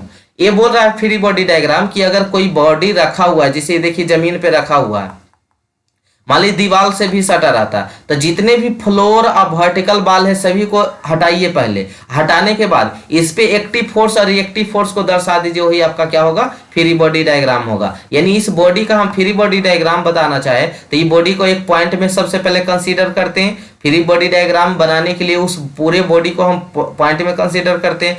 नीचे कितना force ही लगा रहा होगा? Wait नीचे लगाएगा ना, और इसके ऊपर अपोज एक नीचे से फोर्स लगाएगा, ठीक है, जिसको रिएक्टिव फोर्स कर रहा है। तो ये हो गया नॉर्मल फोर्स। ठीक है, तो यही इसका क्या हो जाएगा? फ्री बॉडी डायग्राम हो जाएगा। ठीक है, कोई दिक्कत है? चलिए, उसके बाद था तीसरा क्या था? Moment of force. चौथा था मोमेंट ऑफ फोर्स। ठीक है, क्वेश्चन नंबर 3 में ही 4 क्वेश्चन दिए थे शॉर्ट क्वेश्चन लिखने के लिए। Lami's theorem, resolution of force, free body diagram, moment of a force. ठीक है, ऐसे तो शॉर्ट नहीं समझिए, लॉन्ग ही बता दिए। 7 नंबर में आएगा तो भी इतना ही लिखना है, और 2 नंबर में आएगा तो आप शॉर्ट में भी लिख सकते हैं, सिर्फ डिफिनीशन लेके छोड़ दिए। ठीक है, कि लामीज थ्योरम क्या होता है, डिफिनीशन लिख के छोड़ दिए। फिर अगर शॉर्ट में आएगा तो रेजुलेशन ऑफ फोर्स क्या होता है, उसका डिफिनीशन लिख के छोड़ दिए। लेकिन यही 7 नंबर में आया था, क्या क्या हम लोग लिखे, उसका फॉर्मूला भी लिखे, एक एग्जाम्पल भी दे दिए। ठीक है, देखिए इस तरह से फॉर्मूला भी लिखे, इसका एक एग्जाम्पल भी बना के दिखा दिए इस तरह से। ठीक है, अगर खाली शॉर्ट में आता तो यहाँ तक खाली लिख देते बस। ठीक है, बस उतना ही काफी है। अब कहाँ थे हम लोग? मोमेंट ऑफ फोर्स पे थे ना। तो मोमेंट ऑफ फोर्स क्या होगा? तो एक सेकेंड, इसको बढ़ाने दीजिए थोड़ा सा। मोमेंट ऑफ फोर्स क्या होता है? Tendency of force to rotate the body about any point और एक्सिस। हम फोर्स लगाकर उस बॉडी को क्या करवाते हैं? रोटेट करवाना चाहते हैं। ठीक है, तो tendency of force to rotate the body about any point, ठीक है, या एनी एक्सिस, उसी को हम लोग क्या बोलते हैं? मोमेंट ऑफ फोर्स बोलते हैं। तो वेक्टर फिजिकल क्वांटिटी होता है, इसमें क्या? Magnitude, direction, sense of rotation. ये सेंस ऑफ रोटेशन बहुत ही इंपॉर्टेंट है यहाँ पे। ठीक है, दिखाएंगे अभी एक क्वेश्चन करके। Product of magnitude of force and displacement perpendicular distance from the line of action of force to the point और axis about which have calculate the moment of force. ठीक है, यानी मोमेंट ऑफ फोर्स क्या होता है? Simple पहले moment क्या होता है? तो force into perpendicular distance. Moment is equal to क्या पढ़ते थे हम लोग? मोमेंट इजकल टू होता है फोर्स इंटू परपेंडिकुलर डिस्टेंस। ठीक है, तो यहाँ पे वही है, product of magnitude of force into perpendicular distance from line of action of force. जिस डायरेक्शन में आप फोर्स लगा रहे हैं उसी लाइन ऑफ एक्शन पे द पॉइंट और axis about which have calculate the moment of force. जैसे एक एग्जांपल यहाँ पे दिखाते हैं। मान लीजिए बॉडी में हम फोर्स लगा रहे हैं F1, ठीक है, इस O पॉइंट के अबाउट, तो बताइए इसका मोमेंट ऑफ फोर्स क्या होगा? तो ये जो घूम रहा है F1 लगा रहे थे, इधर एंटी क्लॉकवाइज घुमाने की कोशिश करेगा, है ना, एंटी क्लॉकवाइज डायरेक्शन में घुमाने की कोशिश करेगा इसको, तो ये हो जाएगा moment of force equal to क्या हो जाएगा? फोर्स इंटू क्या? आपका जो डिस्टेंस होगा। ठीक है, परपेंडिकुलर डिस्टेंस। परपेंडिकुलर डिस्टेंस, ये फोर्स का परपेंडिकुलर डिस्टेंस इस पॉइंट के अबाउट कहां से होगा? यही वाला तो होगा परपेंडिकुलर डिस्टेंस, यही तो D1 होगा यहाँ परपेंडिकुलर डिस्टेंस। ठीक है, तो यही हो गया मोमेंट ऑफ फोर्स हो गया। ठीक है, कोई दिक्कत है? चलिए बाकी चीज सीखेंगे हम लोग और धीरे धीरे। अब आते हैं क्वेश्चन नंबर 4 में। Derivation of moment of inertia बोला है, किसका किसका? रेक्टेंगल का, ट्रायंगल का, सर्कल का। तो हम लोग बारी बारी से देखेंगे, रेक्टेंगल का, ट्रायंगल का, सर्कल। मोमेंट ऑफ इनर्शिया किसका किसका, रेक्टेंगल, ट्रायंगल और सर्कल का। तो ट्रायंगल का तो हम लोग पीछे पढ़ कर आए हैं, अभी जस्ट क्वेश्चन नंबर 2 में बता दिए थे।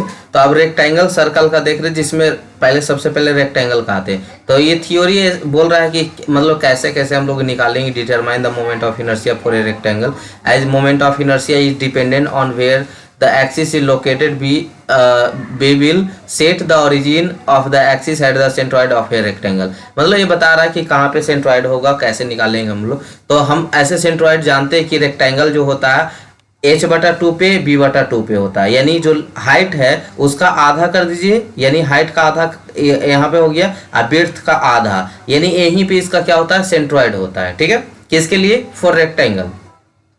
अब इसमें जैसे हम लोग ट्रायंगल वाला भी जस्ट सीख रहे थे पीछे वाला क्वेश्चन में, तो उसको हम लोग क्या करते थे कि सबसे पहले स्टीरअप काटते थे। तो इसमें भी एगो स्टीरअप काटेंगे हम लोग, तो ये स्टीरअप हो गया। स्टीरअप का अच्छा ये विड्थ है, ये इसका क्या है, एच है, हाइट है, डेप्थ है। ठीक है, तो बी और डेप्थ जो काटते थे उसको क्या लिखते थे, डी बाई लिखते थे। तो यहाँ पे एरिया क्या हो जाएगा, बी इंटू डी बाई। अच्छा, मोमेंट ऑफ इनर्शिया जो है यहाँ पे एरिया इंटू बाई स्क्वायर करते थे और उसी को इंटीग्रेशन कर देते थे। कहाँ से, ये जो हाफ पर है तो नीचे वाला को -h/2 हम लिख सकते हैं, h/2, और ऊपर वाला को +h/2 लिख सकते हैं, यानी -h/2 से h/2 तक। तो यही हो जाएगा बाई बार का होल स्क्वायर, बाई बार का स्क्वायर इंटू डी ए मतलब area into by square, distance square. अभी जो पीछे देखे ना क्वेश्चन नंबर 2 में एकदम सेम चीज अप्लाई करना है। ठीक है, एरिया मोमेंट ऑफ इनर्शिया का यूज करना है, एरिया इंटू डिस्टेंस का whole square. Area D A हो गया, डिस्टेंस कितना हो गया, बाई स्क्वायर हो गया। ठीक है, बस इसका बाई स्क्वायर इंटू बी को कॉमन लेते हैं, बाहर लेते हैं, कांस्टेंट है। तो बाई का क्या होगा, बाई स्क्वायर का इंटीग्रेशन करेंगे तो क्या हो जाएगा, बाई Q/3 हो जाएगा। लिमिट कहाँ से लगाना है, h/2 से h/2 तक। तो ये जो हो जाएगा b/3 h/2 का होल क्यू, क्योंकि बाई के जगह हम h पुट करेंगे तो क्या हो जाएगा, h/2 का होल क्यू एजा -h/2 का होल क्यू। इसका क्या हो जाएगा, h/8 माइनस माइनस ये भी हो जाएगा +h/8। तो आई एक्स यानी एक्स एक्सिस के about moment of inertia for rectangle कितना हो जाएगा, ये दोनों को जोड़िएगा 2h3/8 हो जाएगा, यानी bh³ बटा कितना हो जाएगा, 8×24 2bh³ कितना हो जाएगा 24। इसको काटेंगे 2 चौका 12 दूनी 24, यानी bh³/12 होता है। ठीक है, सेम अगर हम बाई एक्सिस के करें तो यहाँ पे जो BH/Q है ना, तो HB/12 हो जाएगा। क्या हो जाएगा, HB/12 हो जाएगा। तो सिर्फ या तो सिर्फ अगर एक ही क्वेश्चन में आ जाएगा तो फॉर सिमिलरली लिखकर, अगर टाइम नहीं है तो ऐसे कर दीजिएगा तो समझ जाएगा। ठीक है, या टाइम है तो फिर बना दीजिए, बहुत बेटर रहेगा। ठीक है, अगर एक ही क्वेश्चन में आई एक्स एक्स के अबाउट आई बाई के अबाउट रहे तो आई एक्स के अबाउट देख लिए हम लोग, एक्स एक्सिस के अबाउट देख लिए, अब बाई एक्सिस के अबाउट देखते हैं। तो बाई एक्सिस के अबाउट देखने के लिए हम लोग क्या करेंगे, इसको जो स्टीरअप ले रहे थे ना एक्स एक्सिस में, वो स्टीरअप जो ये एक्स एक्सिस में ले रहा है, अब वो स्टीरअप कहाँ कटेगा, बाई एक्सिस में कटेगा। वो स्टीरअप कहाँ कटेगा, ये बाई एक्सिस में कटेगा। अगर हम बाई एक्सिस के अबाउट लेते हैं तो सेम चीज जैसे इंटीग्रेशन वगैरह कर रहे हैं सब चीज सेम होगा। तो देखिए ये स्टीरअप किस में काटे, बाई एक्सिस में, तो ये dx हो जाएगा, क्योंकि ये जो x था, ये x था, वो कट के क्या हो गया, छोटा सा एरिया dx हो गया। हाइट इसका कितना है, h है, तो h ले लिए, यानी इसका एरिया क्या हो जाएगा, h इंटू dx हो जाएगा। तो जो एरिया मोमेंट ऑफ इनर्शिया होता है क्या था, एरिया इंटू डिस्टेंस का होल स्क्वायर। तो एरिया तो डी हो गया, डिस्टेंस यहाँ पे क्या लिए, x ना, तो x का होल स्क्वायर, तो x² h इंटू dx। ठीक है, तो कहाँ गया बाबू, हाँ एरिया इंटू क्या था, h इंटू dx था, तो h को बाहर कर देते हैं, x² dx है, x² का इंटीग्रेशन कर दीजिए तो x³ हो जाएगा। और सेम चीज ये विड्थ जो यहाँ पे है, तो यहाँ पे विड्थ अगर एक साइड लेते तो -x इस तरफ क्या हो जाएगा b/2 और +x इस तरफ क्या हो जाएगा +b/2। तो यानी -b/2 से कहाँ तक, b/2 तक हम क्या करेंगे, लिमिट लगाएंगे। तो लिमिट लगा दीजिए यहाँ पे, तो लिमिट लगाने पे क्या हो जाएगा, x³ x के जगह b पुट करेंगे, यानी b/2 पुट करेंगे तो क्या हो जाएगा, b/2 का होल क्यू, h/3 बाहर, ये 3 को बाहर निकाल देते हैं तो h/3 b/2 का होल क्यू माइनस b/2 का whole Q, minus minus plus हो जाएगा, यानी यही सेम चीज आ जाएगा। क्या वहां पे आई एक्स के अबाउट आया था, BH/12 आया था, और यहाँ पे क्या आ जाएगा, आई बाई के अबाउट HB/12 आ जाएगा। ठीक है, इसको याद कैसे करेंगे हम लोग, जो सेक्शन काटता है उसी का होल क्यू होता है। जो सेक्शन काटता है उसी का होल क्यू होता है। एक्स एक्सिस किसको काट रहा है? डी को। ये डी को काट रहा है यानी एच को काट रहा है, इसको हम एच लिखते हैं। तो किसको काटा? एच को काटा, यानी आई एक्सिस एच को काटा ना, तो एच का ही होल क्यू रहेगा, तो बी एच क्यू बटा 12। अच्छा, बाई एक्सिस किसको काटेगा? देखिए तो ये बाई एक्सिस है, ये बाई एक्सिस है, तो बाई किसको काटा है? बी को ना काटा है। देखिए बी लिखल था तो बी को काटा है, यानी बी क्यू एच बटा 12 हो जाएगा। ठीक है, यानी इसमें बाई के वाट निकालते तो बी का होल क्यू होता है, एक्स के वाट निकालते तो एच का होल क्यू होता है। ठीक है, आई होप क्लियर हो गया होगा। ट्राइंगल वाला तो देख ही लिए बाबू, अभी जस्ट क्वेश्चन नंबर 2 में दिखाए थे इसी चीज को। चलिए अब मोमेंट ऑफ जो इनर्शिया है सर्कल का निकालना सीखते हैं। किसका सीखते हैं? सर्कल का। ठीक है, तो moment of inertia of a circle देखते हैं हम लोग। ठीक है, तो moment of inertia of a circle में सबसे पहले एक सर्कल ले लेते हैं। तो ये सर्कल हो गया। अब इस सर्कल में हम क्या करते हैं? एक कोई स्टीरअप काटते हैं। ठीक है, पहले तो ये रेडियस का कोई हम कंपोनेंट ले लेते हैं, इसमें हमको स्टीरअप काटना है, यहाँ पे ये स्टीरअप काटना है। ठीक है, ये नहीं, इसको हम बाहर करके दिखाते, ज्यादा आपको विजिबल होगा। एक सेकेंड, देखिए इसको इस तरह से बनाना है, मतलब एक पार्ट ले लिए सर्कल का। ठीक है, उसमें आपको स्टीरअप काटना है, ये वाला स्टीरअप है, ये आपका क्या हो गया? स्टीरअप हो गया, ये स्टीरअप है। तो अगर आप जानते होंगे कि इस तरह से थीटा होता है, ये थीटा होता है, और ये क्या होता है? आर होता है। तो इस लेंथ को हम लोग क्या करते हैं? तो आर इंटू थीटा कहते हैं, आर इंटू थीटा कहते हैं। ठीक है, आर इंटू थीटा कहते हैं। तो ये वाला डिस्टेंस कितना हो गया? आर इंटू थीटा हो गया। किन्हीं को कोई प्रॉब्लम? कोई प्रॉब्लम नहीं। अच्छा, इसके बाद ये पूरा यहाँ से यहाँ रेडियस कितना है इसका? आर है। ये जो समझ गया उसको बहुत क्लियर से समझ में आ जाएगा, ये आर है। तो ये वाला छोटा सा डिस्टेंस कितना हो जाएगा? तो डी आर हो जाएगा। तो ये जो अभी हम पीछे समझा रहे थे कि कोई भी स्टीरअप काटते हैं तो वो रेक्टेंगल पोर्शन होता है। क्या कौन सा पोर्शन होता है? रेक्टेंगल। तो रेक्टेंगल पोर्शन में क्या निकल के हमको चला है? ये जो निकाले जो, तो ये वाला ऐसे है, तो ये हो गया डी आर थीटा, सॉरी इसको इरेज करते थोड़ा सा, R into D theta, R into D theta, ये क्या हो गया? D R. तो इसको मल्टीप्लाई कीजिएगा तो क्या हो जाएगा? एलिमेंट्री एरिया कितना हो जाएगा? Are D theta into D are D theta into क्या हो जाएगा? D R. ठीक है, तो ये एरिया निकल गया। अब एरिया जानते हैं मोमेंट ऑफ इनर्शिया में हमको क्या यूज होता है? एरिया यूज होता है। तो एरिया तो हम जान गए। अब आते हैं डिस्टेंस कैसे निकालेंगे। तो डिस्टेंस तो निकालना बहुत आसान है। कोई चीज भी अगर एंगल पे इंक्लाइंड होता है, एंगल पे इंक्लाइंड होता है, तो अगर हम बाई में डिस्टेंस ले तो साइन थीटा, इसमें लेंगे तो क्या होगा? Cos theta. इसका रेडियस आर था तो आर साइन थीटा, ये क्या हो जाएगा? जैसे अभी जस्ट पीछे पढ़ा रहे थे ना, 5 होता था, 20 डिग्री है, तो यहाँ पे क्या 5 कॉस 20 डिग्री, और ऊपर क्या होता था? 5 साइन 20 डिग्री, 5 साइन 20 डिग्री। तो उसी तरह से यहाँ पे रेडियस इनक्लाइंड है। एक सेकेंड, उसी तरह से यहाँ क्या इनक्लाइंड है? रेडियस इनक्लाइंड है। कितना डिग्री पे? थीटा डिग्री पे। तो इसका वैल्यू कितना हो जाएगा बाई एक्सिस पे? तो आर साइन थीटा का whole square into R D theta into D R. ठीक है, तो आपको बाई का वैल्यू कितना हो गया? आर साइन थीटा का होल स्क्वायर।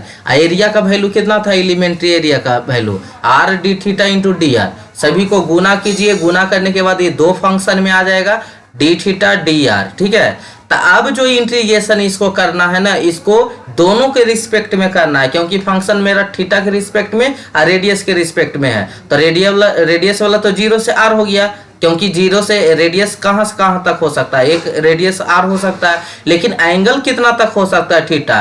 तो 0 से 360 डिग्री होता है। एक सर्कल में कितना होता है? 0 से 360 डिग्री तक। 360 मतलब 2 पाई का मतलब क्या? 360, यानी 0 से कितना? 2 पाई। तो एक बार इसको इंटीग्रेशन करना है रेडियस के रिस्पेक्ट में, एक बार करना है पाई के रिस्पेक्ट में, थीटा के रिस्पेक्ट में। तो एक बार अगर हम इसको पहले तो साइन स्क्वायर थीटा को हम यहाँ पे फॉर्मूला जानते हैं, sine square theta equal to 1 minus cos 2 theta बटा 2। तो यहाँ पे पुट करने के बाद इसका क्या करेंगे? मल्टीप्लाई कर देंगे। मल्टीप्लाई करेंगे तो क्या हो जाएगा? डी थीटा इंटू 1, और उसके बाद क्या, पहले तो इसका क्या करेंगे? इसका इंटीग्रेशन कर देंगे। 1 का क्या हो जाएगा? 1 को अगर हम डी थीटा के रिस्पेक्ट में करें तो उसका वैल्यू क्या आ जाएगा? थीटा आ जाएगा। तो ये हो गया थीटा। कॉस थीटा का क्या होता है? साइन 2 थीटा होता है, बटा 2 था। अब 0 से 2 पाई इसका क्या है? लिमिट था तो 0 से 2 पाई, फिर इसको पुट करेंगे, इसका वैल्यू यहाँ पे रखेंगे थीटा की जगह 2 पाई, असाइन 2 पाई का वैल्यू कितना हो जाएगा, 0 ही हो जाएगा। ठीक है, तो एक सिर्फ क्या बचेगा, 2 पाई बचेगा इंटू डी आर। अब इसको आर के रिस्पेक्ट में कीजिए, तो आर क्यू का क्या हो जाएगा, आर क्यू, और 2 से 2 कैंसिल हो गया, आर क्यू पाई को इंटीग्रेट करना है, लिमिट कितना 0 से 2 के लिए। ठीक है, इंटीग्रेशन सबको क्लियर है ना बाबू, इसमें कोई दिक्कत नहीं ना, कंसेप्ट हमको बस यहाँ तक समझना था। ठीक है, यहाँ तक कंसेप्ट था, बस इसके ऊपर कंसेप्ट था, इसके नीचे कैलकुलेशन है, तो इसको कैलकुलेशन कीजिए आप लोग। तो आर क्यू का क्या हो जाएगा, आर के पावर 4/4 पाई 0 से आर, तो पाई आर के पावर 4/4, यही आपका आंसर आ जाएगा। आर को हम लिख सकते हैं d/2, रेडियस को हम लिख सकते हैं डायमीटर/2, उसका होल के पावर 4 कर दीजिए, तो पाई डी के पावर 4, और 2 दूनी 4 दूनी 8, दूनी 16, और 16 चौ 64। ठीक है, 2 के पावर 4 कितना होता है, 16 होता है, 16 गुने 4 तो 16 चौ 64, यानी पाई डी के पावर 4/64। तो यही हो गया एक्स एक्सिस के अबाउट। तो सर्कल में ना एक्स एक्सिस लीजिए, बाई एक्सिस सब सेम ही होता है। ठीक है, मैंने सब के अबाउट सेम ही आएगा, तो सिमिलरली अगर बाई एक्सिस के अबाउट भी करेंगे तो इतना ही आंसर आएगा। ठीक है, अगर पोलर मोमेंट ऑफ इनर्शिया की बात करते हैं तो वहां पे क्या होता था, I Z Z is equal to I X X plus I Y, मतलब एक्स एक्स के अबाउट बाई बाई के अबाउट दोनों को जोड़ दीजिए, तो 2IXX हो जाएगा, IXX का, या इसको हम ऐसे भी लिख सकते हैं और करके, क्योंकि दोनों का वैल्यू सेम ही है, जितना IXX होता है उतना ही आई बाई बाई होता है। तो या तो हम इसको ऐसे भी लिख सकते हैं 2I बाई बाई, या इसको भी लिख सकते हैं 2IXX। अब इसका वैल्यू कितना, 2 इंटू पाई बाई 64 डी के पावर 4, तो ये कट जाएगा, तो पोलर मोमेंट ऑफ इनर्शिया कितना होता है, पाई/32 डी का पावर 4 होता है। अगर सर्कल का सिर्फ मोमेंट ऑफ इनर्शिया पूछे किसी भी एक्सिस के अबाउट, या तो एक्स या तो बाई, तो कितना होता है, पाई/64 डी के पावर 4। अगर यहीं पे पोलर मोमेंट ऑफ इनर्शिया की बात कर दे तो कितना हो जाएगा, पाई/32 और डी के पावर कितना 4। ठीक है, तो यही हो गया आपका आंसर। तो आई होप बहुत ही क्लियरली आप सोल्व कर पाए होंगे। उसके बाद centroid of a simple figure like circle, triangle, rectangle देखते हैं। ठीक है, तो यहाँ पे ऐसे तो क्वेश्चन नंबर का इमाम है 5वां में ही है। ठीक है, तो यहाँ पे कुछ जो स्टूडेंट होंगे जो कभी नहीं पढ़े होंगे तो एक बार हैंग कर जाएगा, तो क्वेश्चन नंबर 5 को पहले, और अब थ्योरी अब बताते हैं तब इसको प्रूफ करवाएंगे, है ना, इसको लास्ट में अब करवाते हैं। क्वेश्चन नंबर 5 को इसको छोड़ते हैं और क्वेश्चन नंबर 5 को हम लास्ट में करते हैं, क्योंकि एक बार देखिए अभी मोमेंट ऑफ इनर्शिया वाला करवाएं और तुरंत फिर सेंट्रॉइड वाला करवाएंगे, तो भले ना एक दूसरे में मिक्स हो जाए, चाहे हैंग करना स्टार्ट कर दे। ठीक है, इसलिए अब थ्योरी पे आ जाते हैं। ठीक है, और उसके बाद क्वेश्चन नंबर 5 करवा देंगे, कोई प्रॉब्लम कि नहीं को। चलिए, जो तो पढ़े में तेज है उनको तो क्लियर मतलब आ ही जाएगा, वो तो खाली बनल को देख लेंगे, इतना इजी से लिख दिए कि उनको ऐसे भी समझ में आ जाएगा, लेकिन हमको देखना है उनको जिनको दिक्कत है। ठीक है, तो चलिए कोई बात नहीं, इसको स्किप करते हैं, आप पहले थ्योरी समझा देते हैं, उसके बाद फिर से हम यहीं चलाएंगे। ठीक है, लास्ट में इसको फिर से कर देंगे। पॉसिबिलिटी ऑफ फोर्स सिस्टम है आपका क्वेश्चन नंबर 6, इसको देखते हैं बारी बारी से। तो पहले जो टर्म समझा रहे हैं वो टर्म समझ लीजिएगा, तो पॉसिबिलिटी ऑफ फोर्स सिस्टम आराम से क्लियर हो जाएगा। अच्छा, इसके पहले आपको फोर्सेस के बारे में पता होना चाहिए। तो फोर्सेस कितने प्रकार की होती हैं, तो जैसे सबसे पहला लेते हैं हम पैरेलल फोर्स। तो पैरेलल फोर्स क्या होगा, आपस में सभी क्या होगा, पैरेलल होगा। एक पैरेलल में भी 2 तरह के होता है, एक parallel force like parallel force होता है, एक अनलाइक पैरेलल फोर्स होता है। अगर डायरेक्शन एक ही तरफ है तो हम लाइक पैरेलल फोर्स बोलते हैं, अगर डायरेक्शन अलग अलग है तो इसको क्या बोलते हैं, अनलाइक पैरेलल फोर्स बोलते हैं। यानी फोर्स तो पैरेलल है ही, लेकिन क्या है कि आगे पीछे डायरेक्शन अपोजिट है, तो इसको हम बोलते हैं अनलाइक पैरेलल फोर्स, इसको बोलते हैं लाइक पैरेलल फोर्स। तो एक चीज तो क्लियर हो गया आपका, किसमें, पैरेलल फोर्स में क्लियर हो गया। उसके बाद आते हैं, बोलते हैं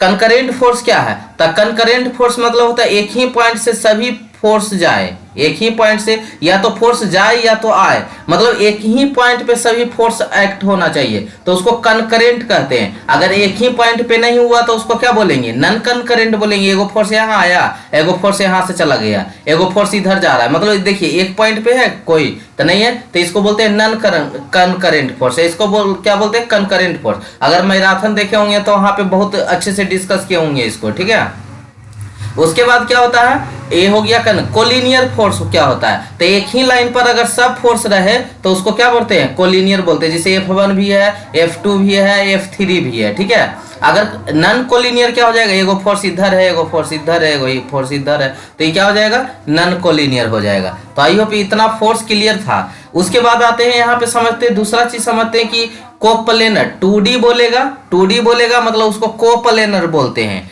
2D को क्या 2D को क्या बोला जाता है, कोप्लेनर। और 3D को क्या बोला जाता है, नन कोप्लेनर। 3D को हम लोग क्या बोलते हैं, नन कोप्लेनर, और 2D को क्या बोलते हैं, कोप्लेनर। तो पहला केस आता है यहाँ पे कि कोप्लेनर पैरेलल फोर्स सिस्टम। तो अभी जस्ट आपको समझा रहे थे कोप्लेनर मतलब क्या, 2D। 2D मतलब एक प्लेन, ठीक है। तो 2D अथी बॉडी कैसा होगा, कोप्लेनर। कोप्लेनर मतलब 2D, और उस पे फोर्स कैसा देना है, पैरेलल फोर्स देना है। तो देखिए F1 F2 F3 F4 सब क्या है, पैरेलल फोर्स है। और बॉडी कैसा है, 2D है। तो इसका नाम क्या देंगे, देखिए ये वाला टॉपिक ना बहुत लोग के बहुत कंफ्यूजन होता है। हम जो इसे बोल रहे हैं ना वैसे ध्यान से सुनते जाइए, आपको 1 सेकेंड में क्लियर हो जाएगा। पहले ही बॉडी देखिए, बॉडी कैसा है, तो 2D है सर। 2D को हम क्या बोलते हैं बाबू, कोप्लेनर बोलते हैं। क्या बोलते हैं, कोप्लेनर। ठीक है, नाम याद हो गया, कोप्लेनर। ऐसे फोर्स कौन सा है, पैरेलल, तो coplanar parallel force system. Clear, clear. तीसरा अगर अब 3 बॉडी रहेगा तो 3D को हम क्या बोलते हैं, नन कोप्लेनर। क्या बोलते हैं, नन कोप्लेनर। अब पैरेलल फोर्स क्या है, देखिए तो पैरेलल है सब आपस में, चारों एक मान लीजिए आप कोई डब्बा ले लीजिए और उसमें चारों तरफ चारों सरफेस पे फोर्स लगाइए, तो सब फोर्स आपस में क्या होगा, पैरेलल होगा। तो नन कोप्लेनर बॉडी कैसा है, नन कोप्लेनर, और फोर्स कैसा है, पैरेलल फोर्स है। तो non coplanar parallel force system. जैसी 2D रहेगा कोप्लेनर बोल देंगे। ये बॉडी देखिए पहले कैसा है, तो बॉडी प्लेन में है यानी कोप्लेनर।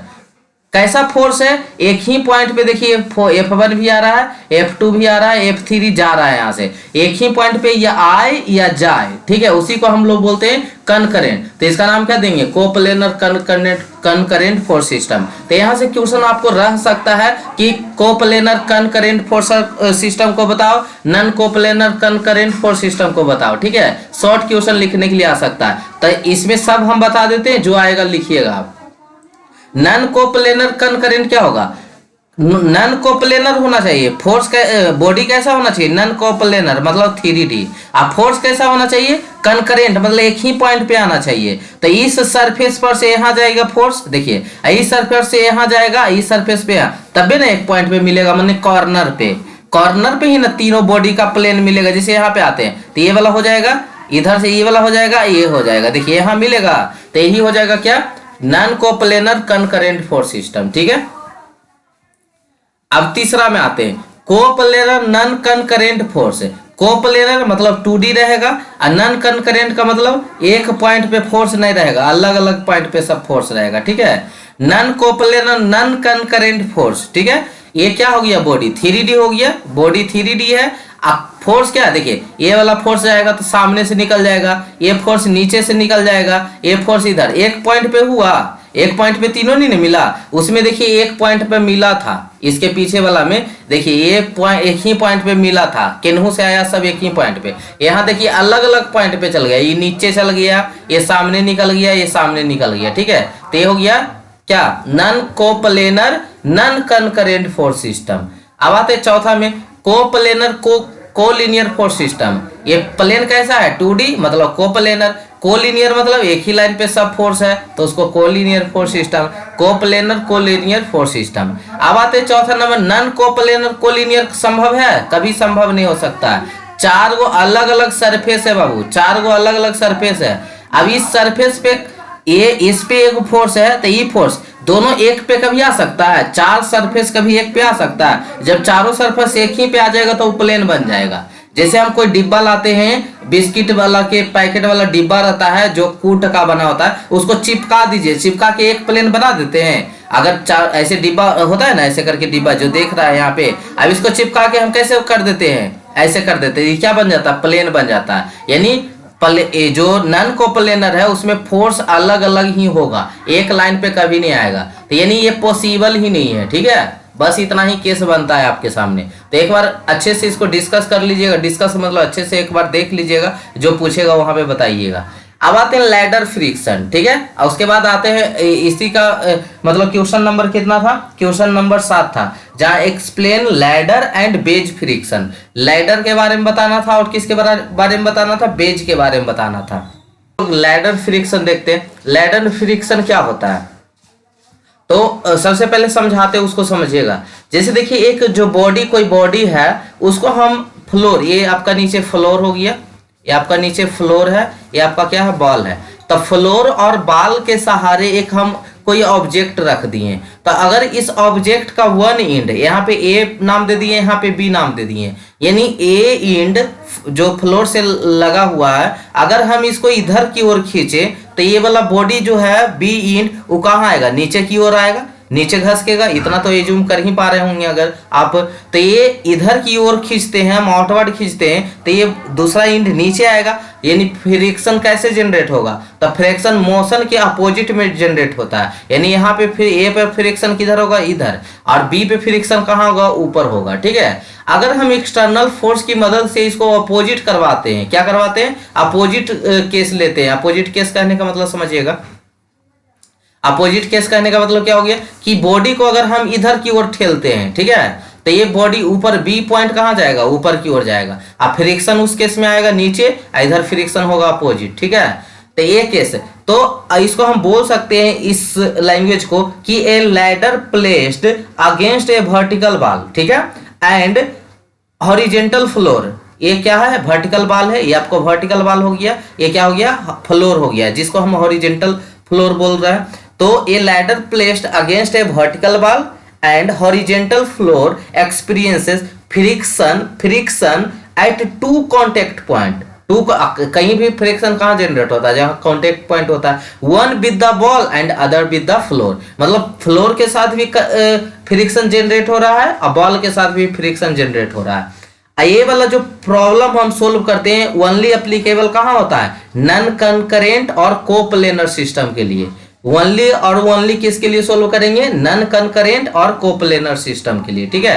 तो ये थ्योरी में लिखने आएगा, तो इसी चीज को आप लिख सकते हैं कि ladder is a placed against a rough wall और and a rough floor with the coefficient of friction μ2 और μ1। एक जगह का μ1 ले रहे हैं, एक जगह का कोएफिशिएंट ऑफ फ्रिक्शन μ2 ले रहे हैं। इसका एग्जांपल दर्शा दीजिएगा कि वो लैडर कोई लिए हैं जो ए बी लेंथ का है, एल है, एंड एक इसका जो वेट है वो W है, placed against a rough wall and rough floor.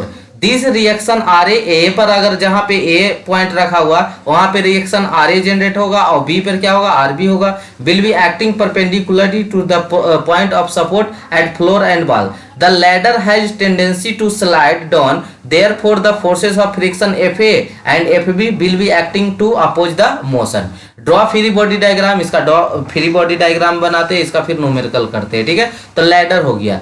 Beige में आते हैं, बेज फ्रिक्शन क्या होता है कि a wedge is use to lift load vertically by applying a horizontal force. हम हॉरिजेंटल फोर्स अप्लाई करके बॉडी को ऊपर उठाने की कोशिश करते हैं, तो उसी को हम लोग बेज फ्रिक्शन करते हैं। These are the made in triangular और trapezoidal shape. It work on the principle of inclined plane. A wedge of an angle of alpha is pushed under a block of weight W by applying a force P horizontally. Then situation consist of finding the value of P। तो इसका numerical हम लोग करेंगे जब numerical आपको करवा रहे होंगे, ठीक है। तो अभी ये थ्योरी था। नेक्स्ट क्वेश्चन आता, क्वेश्चन नंबर हम 8 चलते हैं, 20 सीरीज क्वेश्चन का क्वेश्चन नंबर 8, जिसमें पूछा था स्क्रू जैक क्या होता है, मैकेनिकल एडवांटेज क्या होता है, वेलोसिटी रेशियो क्या होता है, इफिशियंसी क्या होता है। तो स्क्रू जैक क्या होता है ना कि हम हैवी लोड को उठाने के लिए एक कम लोड लगाकर हैवी लोड का अगर हम ऊपर उठाते हैं तो उसी को क्या बोलते हैं, वो जिस मशीन के हेल्प से ऐसा करते हैं हम लोग, उसी को स्क्रू जैक कहते हैं। जैसे आप देखते हैं गाड़ी उड़ी खराब हो जाता है, जैसे बस है रास्ता में खराब हो गया और उसका जो व्हील होता है वो पंक्चर हो गया, तो इसको हम कितना आदमी उठाना पड़ेगा तब जाके उठेगा। तो वहां हमें स्क्रू जैक लगाकर इसको लिफ्ट करवा देते हैं। एक सेकेंड रुक जाइएगा, इसको क्या करते हैं, लिफ्ट करवा देते हैं, ऊपर उठा देते हैं और ऊपर उठा के बाद उसके बाद हम उसको व्हील को क्या कर देते हैं, चेंज कर देते हैं। यानी हैवी लोड को हम सिंपल लोड देकर उसको क्या करते हैं, राइज करवाते हैं। Screw jack is a simple machine which can raise a very heavy load, हम बहुत ही हैवी लोड को उठा सकते हैं some distance by applying comparatively a small force, हम छोटे से फोर्स लगाकर हैवी लोड को उठाने का काम करते हैं, उसी को स्क्रू जैक कहते हैं। ये स्क्रू जैक का फिगर हो गया। उसके बाद इसमें पूछा था मैं इन अदर वर्ड, इसको हम दूसरे शब्द में कह सकते हैं सिंपल स्क्रू जैक कीजिए लिफ्टिंग डिवाइस। ये क्या है, लिफ्टिंग डिवाइस है कि हैवी लोड को हम सम स्मॉल इफोर्ट के साथ, छोटा सा इफोर्ट के साथ हम हैवी लोड को क्या करें, राइज करवाए, ठीक है, उसी को हम लोग क्या कहते हैं, सिंपल स्क्रू जैक कहते हैं, ठीक है। इसमें अच्छा ये सब समझना चाहते हैं तो समझ लीजिए। उसमें पीच बना रहता है जिसको आप गुना बोलते होंगे, जैसे पाइप में गुना हो रहता है ना, तो इसी के एक डिस्टेंस को हम लोग क्या बोलते हैं, पीच बोलते हैं। तो डब्ल्यू लोड अप्लाइड हो गया, पी इफोर्ट अप्लाइड हो गया, पी स्मॉल पीच को पीच से डिनोट करते हैं, एल लेंथ ऑफ हैंडल होता है जिस हैंडल से हम लोग घुमाते हैं, और डी उसका डाया ऑफ स्क्रू होता है, ठीक है, मीन डाया ऑफ स्क्रू होता है। तो ये चीज को आप देखेंगे डिटेल में जब क्वेश्चन करवाएंगे तब। मैकेनिकल एडवांटेज क्या होता है, तो लोड बटा effort is called mechanical advantage. तो आपको लिखना है it is the ratio of load to the effort, mechanical that is called mechanical advantage, ठीक है। तो बहुत आसान आसान डिफिनेशन है, आपको प्रीवियस ईयर क्वेश्चन में भी शायद था कि मैकेनिकल एडवांटेज क्या है, तो it is the ratio of load to the effort is that is called mechanical advantage. उसके बाद आता है वेलोसिटी रेशियो क्या है, तो displacement to the effort to the displacement to the load, उसी को हम लोग क्या कहते हैं, वेलोसिटी रेशियो कहते हैं, ठीक है। चलिए उसके बाद इफिशियंसी क्या है, तो mechanical advantage to the velocity ratio. अभी मैकेनिकल एडवांटेज पढ़े, इसके पहले थोड़ा सा पहले जो लोड बटा क्या था, इफोर्ट था, तो ये mechanical advantage to the velocity ratio. Velocity ratio क्या था, डिस्प्लेसमेंट टू द इफोर्ट और डिस्प्लेसमेंट टू द लोड, ठीक है, उसी को वेलोसिटी रेशियो कहते हैं। अगर मैकेनिकल एडवांटेज और ये आपका क्या था, वेलोसिटी रेशियो, दोनों का अगर हम रेशियो कर देते हैं तो वही इफिशियंसी कहलाता है, ठीक है। चलिए क्लियर है। अब आते हैं नेक्स्ट टॉपिक अपना question number 9, short notes on centroid, centre of gravity और मोमेंट ऑफ इनर्शिया। सेंट्रोइड क्या होता है, तो सिंपल सी भाषा में समझिएगा कि जैसे मान लीजिए कि आप किसी भी चीज को उसके सेंटर पे एक्ट करवाने हैं, जैसे मान लीजिए कि आप थाली को हाथ पे घुमाते हैं, उंगली पे नचाते हैं, तो बीचों बीच में अगर थाली आ जाता है तो आपके उंगली पे घूमने लगता है, यानी इसी का सेंट्रोइड था, ठीक है। बॉडी का वैसा पार्ट जहां ऑल मतलब ऑल फोर्स वहां पे क्या हो, कंसंट्रेटेड हो, ठीक है, मतलब उसी पॉइंट के अबाउट आप किधर भी जाइएगा सभी जगह क्या होगा, इक्वल होगा। तो it is a point at which whole mass of the body is suppose to be concentrated for 2D। 2D के लिए सेंट्रोइड होता है, 3D के लिए सेंटर ऑफ ग्रेविटी होता है। तो it is related to distribution of length, area and volume. Centre of gravity क्या हो गया, it is a point at which whole mass of the body suppose to be concentrated for 3D। तो ये 3D के लिए होता है, ये क्या होता है, 2D के लिए होता है। कोई दिक्कत है? अब मोमेंट ऑफ फोर्स आते हैं, मोमेंट ऑफ इनर्शिया आते हैं। तो मोमेंट ऑफ इनर्शिया क्या होता है, यही इसी चीज को अभी जस्ट पीछे आपको डिस्कस कर रहे थे ना। It is algebraic sum of product of area into square of a distance, area into distance का होल स्क्वायर, इसी को क्या बोलते हैं, मोमेंट ऑफ इनर्शिया बोलते हैं। तो इसको हम दो तरह से निकालते हैं, आई एक्स एक्स के अबाउट भी निकालते थे, आई वाई वाई के अबाउट निकालते थे। यूनिट mm के पावर 4 हो जाएगा जब एरिया मोमेंट ऑफ इनर्शिया होगा, क्योंकि एरिया का पावर जो यूनिट होता है mm स्क्वायर, और डिस्टेंस को गुना कर देंगे तो ये भी mm स्क्वायर गुना होके हो जाएगा mm के पावर 4, ठीक है। तो यही होता है। तो ये चीज तो निकाल ले हम लोग सीखे कि ये छोटा सा एरिया ले लेंगे और उसको डिस्टेंस के साथ क्या कर देते हैं, मल्टीप्लाई कर देते हैं स्क्वायर करके। अब इसका इंटीग्रेशन कर दीजिए, आर स्क्वायर बाहर हो जाएगा, डी का एरिया क्या हो जाएगा, ए, यानी एरिया ए इंटू एरिया का होल स्क्वायर। तो ये एरिया मोमेंट ऑफ इनर्शिया था। अगर मास की बात करें तो एम आर स्क्वायर हो जाएगा। तो आप अपने मन से वहां पे लिख सकते हैं कि it is the two type of moment of inertia, area moment of inertia and mass moment of inertia. Area moment of inertia is the product of area into distance का होल स्क्वायर, और मास moment of inertia is the mass into distance का whole square, ठीक है, square of the distance. कोई दिक्कत है? चलिए question number हो गया था 9। क्वेश्चन नंबर 10 में आते हैं, active force and reactive force diagram पूछ रहा है कि एक्टिव फोर्स बताइए एंड रिएक्टिव फोर्स क्या है। ठीक है। Active force and active force diagram क्या है? तो ये फ्री बॉडी डायग्राम जैसा ही होता है, बट उसमें क्या होता है कि सभी चीज को नेग्लेक्ट कर दीजिए, सिर्फ एक्टिव फोर्स को रहने दीजिएगा, तो उसी को हम बोलते हैं एक्टिव फोर्स है, उसका डायग्राम बनाते हैं। तो active force or external force, जैसे फ्री बॉडी डायग्राम वाला पहले बताइए। तो फ्री बॉडी डायग्राम वाला मान लीजिए फोर्स लगाता है नीचे वेट, तो ऊपर क्या लगाता है इसका नॉर्मल फोर्स लगाता है। इधर से कोई फोर्स लगा रहा है तो इसके अपोजिट में फ्रिक्शन फोर्स लगता है। तो ये फ्री बॉडी डायग्राम का हो गया। अब देखिएगा एक्टिव फोर्स डायग्राम का, दोनों में बहुत माइनर चेंज है बस, बाकी दोनों कितना तो पढ़ा देता है एक्टिव फोर्स और एक्टिव फोर्स डायग्राम को फ्री बॉडी डायग्राम में ही, ठीक है। तो वैसा नहीं, अलग है थोड़ा, ठीक है। Active force or external force capable of doing virtual work during possible virtual displacement. यहाँ पे क्या होता है, वर्चुअल वर्क के लिए होता है। When using the method of virtual work we draw a diagram that isolated system under consideration unlike the free body diagram. ये फ्री बॉडी डायग्राम जैसा नहीं होता, where all forces are shown the diagram for the method of virtual work need to the show only active force. हम सिर्फ और सिर्फ किसको दिखाते हैं, एक्टिव फोर्स को, रिएक्टिव फोर्स को हम लोग शो नहीं करेंगे, ठीक है।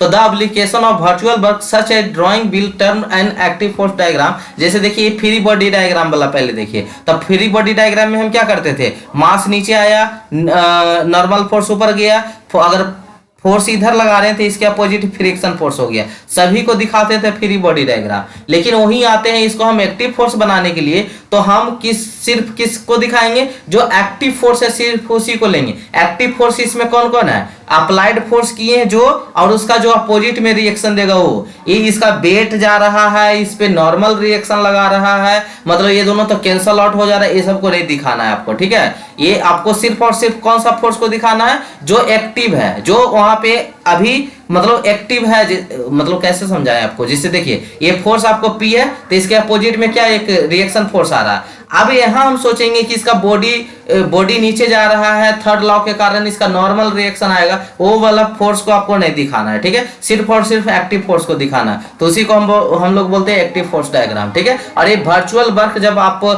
मॉड्यूल नंबर 5 पढ़ रहे होंगे, आपको रेगुलर क्लास में पढ़ाया गया वर्चुअल वर्क, ठीक है, 5 तक क्लास करवाया गया, 6, 7, 8 का नोट्स दे दिए थे, जिसमें 7 का नहीं, इसका दिए थे 6 और 8 का दे दिए थे, ठीक है, नोट्स प्रोवाइड कर दिए थे, और उसी से कुछ क्वेश्चन अभी करवा ही देते 20 सीरीज क्वेश्चन में, लगभग ऑलमोस्ट आपको लगभग इतना सेमेस्टर पेपर में लगभग इतना ही कवर करना होता है। टोटल 8 सब्जेक्ट का कहाँ से कवर कीजिएगा टोटल, ठीक है। लेकिन ये हो जाता है कि आप नहीं करवाएं, लेकिन अगर करवा भी देते तो आपको उतना पढ़ल पार लगता जितना, मतलब 5 मॉड्यूल नंबर 5 तक मैकेनिक्स अपलोड कर दिए, ठीक है। 6 और 8 साथ में तो कैसे बनाया है सिलेबस वही नहीं समझ में आ रहा है। तो 6 और 8 तो ये पढ़ा भी देते तो आप 5 तक तो आप लोग पढ़े नहीं होंगे, आप पूरा पढ़ाते। खाली एक होता है ना कि दूसरा को मतलब अथी करना कि हाँ आप नहीं करवाएं इसलिए हम नहीं पढ़े, आप 5 तक पढ़ लेते उतना ही काफी हो जाता, सेमेस्टर पेपर में उतना ही काफी है। वहाँ 9 क्वेश्चन होता है, अथवा में भी क्वेश्चन होता है, 4 ही क्वेश्चन करना होता है, ठीक है।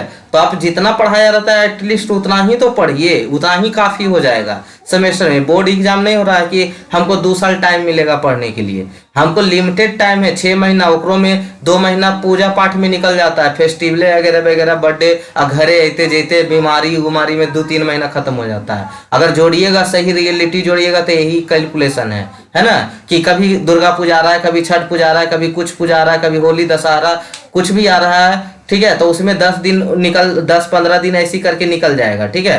फिर आपका पर्सनल इश्यू के कारण आज ये ऑफिस जाना है, आज वो ऑफिस जाना है, आज असाइनमेंट जावा करने जाना है, आज प्रैक्टिकल लिखना है, 4 दिन मिड सेम है, जोड़ जाड़ के आपके पास मात्र 2 से 2.5 महीना बचता है। तो उतना दिन में आप कितना पढ़िएगा, ठीक है।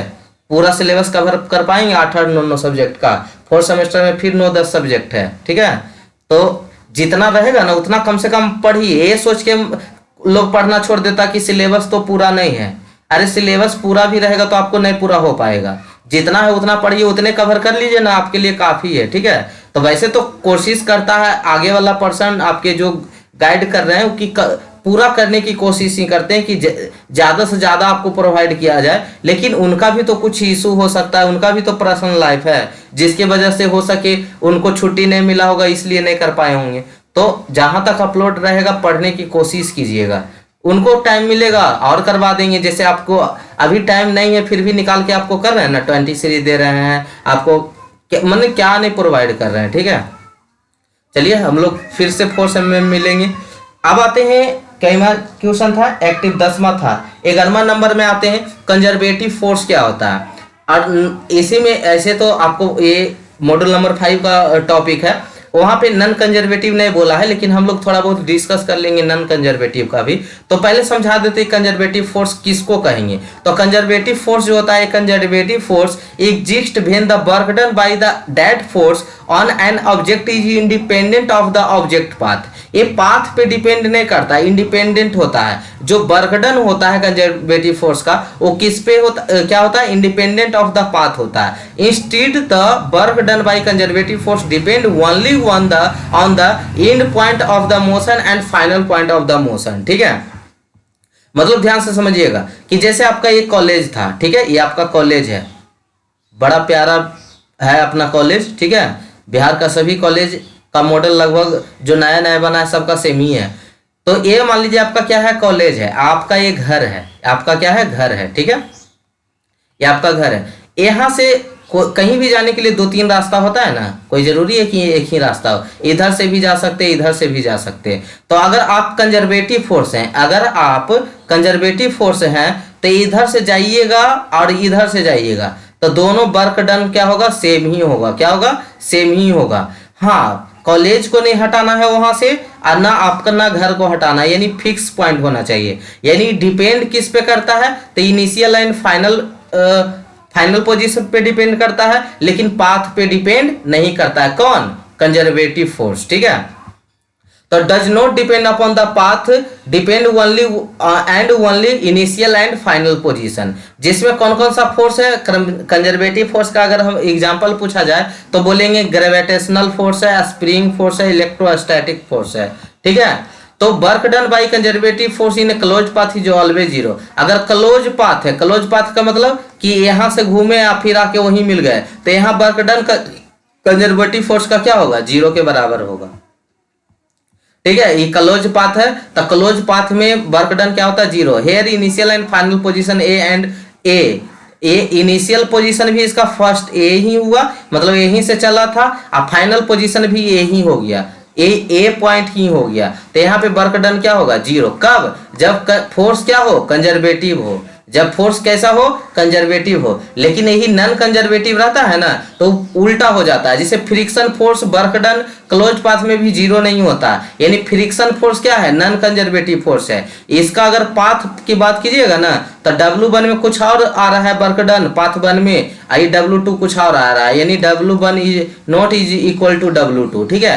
तो नॉन कंजर्वेटिव जस्ट इसका अपोजिट होगा। उसका एग्जाम्पल की बात करें, जैसे कंजर्वेटिव का एग्जाम्पल हम लोग क्या क्या लिए, ग्रेविटेशनल फोर्स लिए, स्प्रिंग फोर्स लिए, इलेक्ट्रोस्टैटिक फोर्स लिए। उसी तरह से नॉन कंजर्वेटिव की बात करें तो उसका कौन कौन सा फोर्स हो जाएगा, तो उसका हो जाएगा फ्रिक्शन फोर्स या एयर रेजिस्टेंस। तो एयर रेजिस्टेंस भी एक तरह का क्या होता है, फ्रिक्शन ही होता है। हम जमीन पे चलते हैं तो जो हमको अपोज करता है, तो हवाई जहाज चलता होगा तो उसको अपोज नहीं करता होगा, तो वो भी क्या है, एयर रेजिस्टेंस है। नीचे हम लोग को फ्रिक्शन लगता है, ठीक है।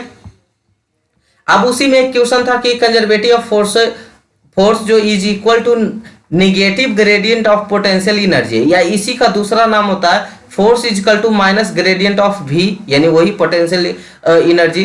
तो उसी का अलग अलग नाम ले यहाँ पे लिखा हुआ है, उसी का और करके है, मैंने उसी को ऐसे ऐसे इतना नाम से पूछ सकता है। Conservative force is negative gradient of potential energy, या पूछ सकता है prove that the conservative force is equal to the negative gradient of potential. We know that the potential energy of the particle under conservative force कितना होता है, इसका integration कर देंगे, फोर्स इंटू क्या, यूनिट वेक्टर, पोजीशन वेक्टर, ठीक है। तो इसका फोर्स हम तीनों डायरेक्शन में ले लेंगे, F X, F Y, F Z, और position vector I D X हो गया, डी वाई जे हो गया, डी जेड के हो गया, ठीक है। यानी जो आई कैप क्या बताता है, एक्स डायरेक्शन, जे कैप क्या बताता है, वाई डायरेक्शन, के कैप क्या बताता है, जेड डायरेक्शन। तो इसी दोनों को डॉट प्रोडक्ट के साथ रखिएगा। तो डॉट प्रोडक्ट वाला कौन को आई इंटू आई अगर करते हैं तो इसका वैल्यू क्या होता है, 1, अदर क्या हो जाता है, 0। उसी तरह से जे इंटू जे करेंगे तो उसका वैल्यू कितना होगा, 1, बाकी क्या हो जाएगा, 0। और के इंटू के करेंगे तो क्या हो जाएगा, 1, बाकी हो जाएगा 0। तो आई इंटू एफ एक्स को आई इंटू डी एक्स के साथ करेंगे तो इसका वैल्यू 1 हो गया, यानी सिर्फ क्या बचेगा एफ एक्स इंटू क्या बचा डी एक्स। अब बाकी एफ एक्स को डी बाई से करे या डी जेड से करे सब क्या हो जाएगा 0, ठीक है। अदर से हम मल्टीप्लाई करते तो 0 हो जाता है, सेम चीज से करते तो 1 हो जाता है। तो एफ एक्स वाला तो लिख लिए, उसी तरह से हम किसका लिखते हैं जे बाई को लिखते हैं। जे बाई को अगर हम करते हैं मल्टीप्लाई जे बाई को किससे, अगर आई डी एक्स के करेंगे 0 क्योंकि सेम चीज नहीं है, लेकिन जे वाला से करेंगे तो 1 हो जाएगा, एफ बाई इंटू क्या हो जाएगा डी बाई। उसी तरह से ये 0 हो जाएगा। अब उठाते हैं जेड वाला को उठाते हैं, तो जेड वाला को उठाइएगा तो क्या होगा देखिए, तो यहाँ एक सेकेंड, तो जेड वाला का उठाएंगे तो हो जाएगा इसको ये तो 0 हो जाएगा, ए भी 0 हो जाएगा, के इंटू के 1 हो जाएगा, F Z into D Z हो जाएगा। अब यहाँ पे क्या आ गया, सिंपल इंटीग्रेशन है, सेपरेट कर दीजिए, माइनस लगा हुआ तो तीनों में माइनस आ जाएगा, तो minus F X D X F Y D Y F Z D Z.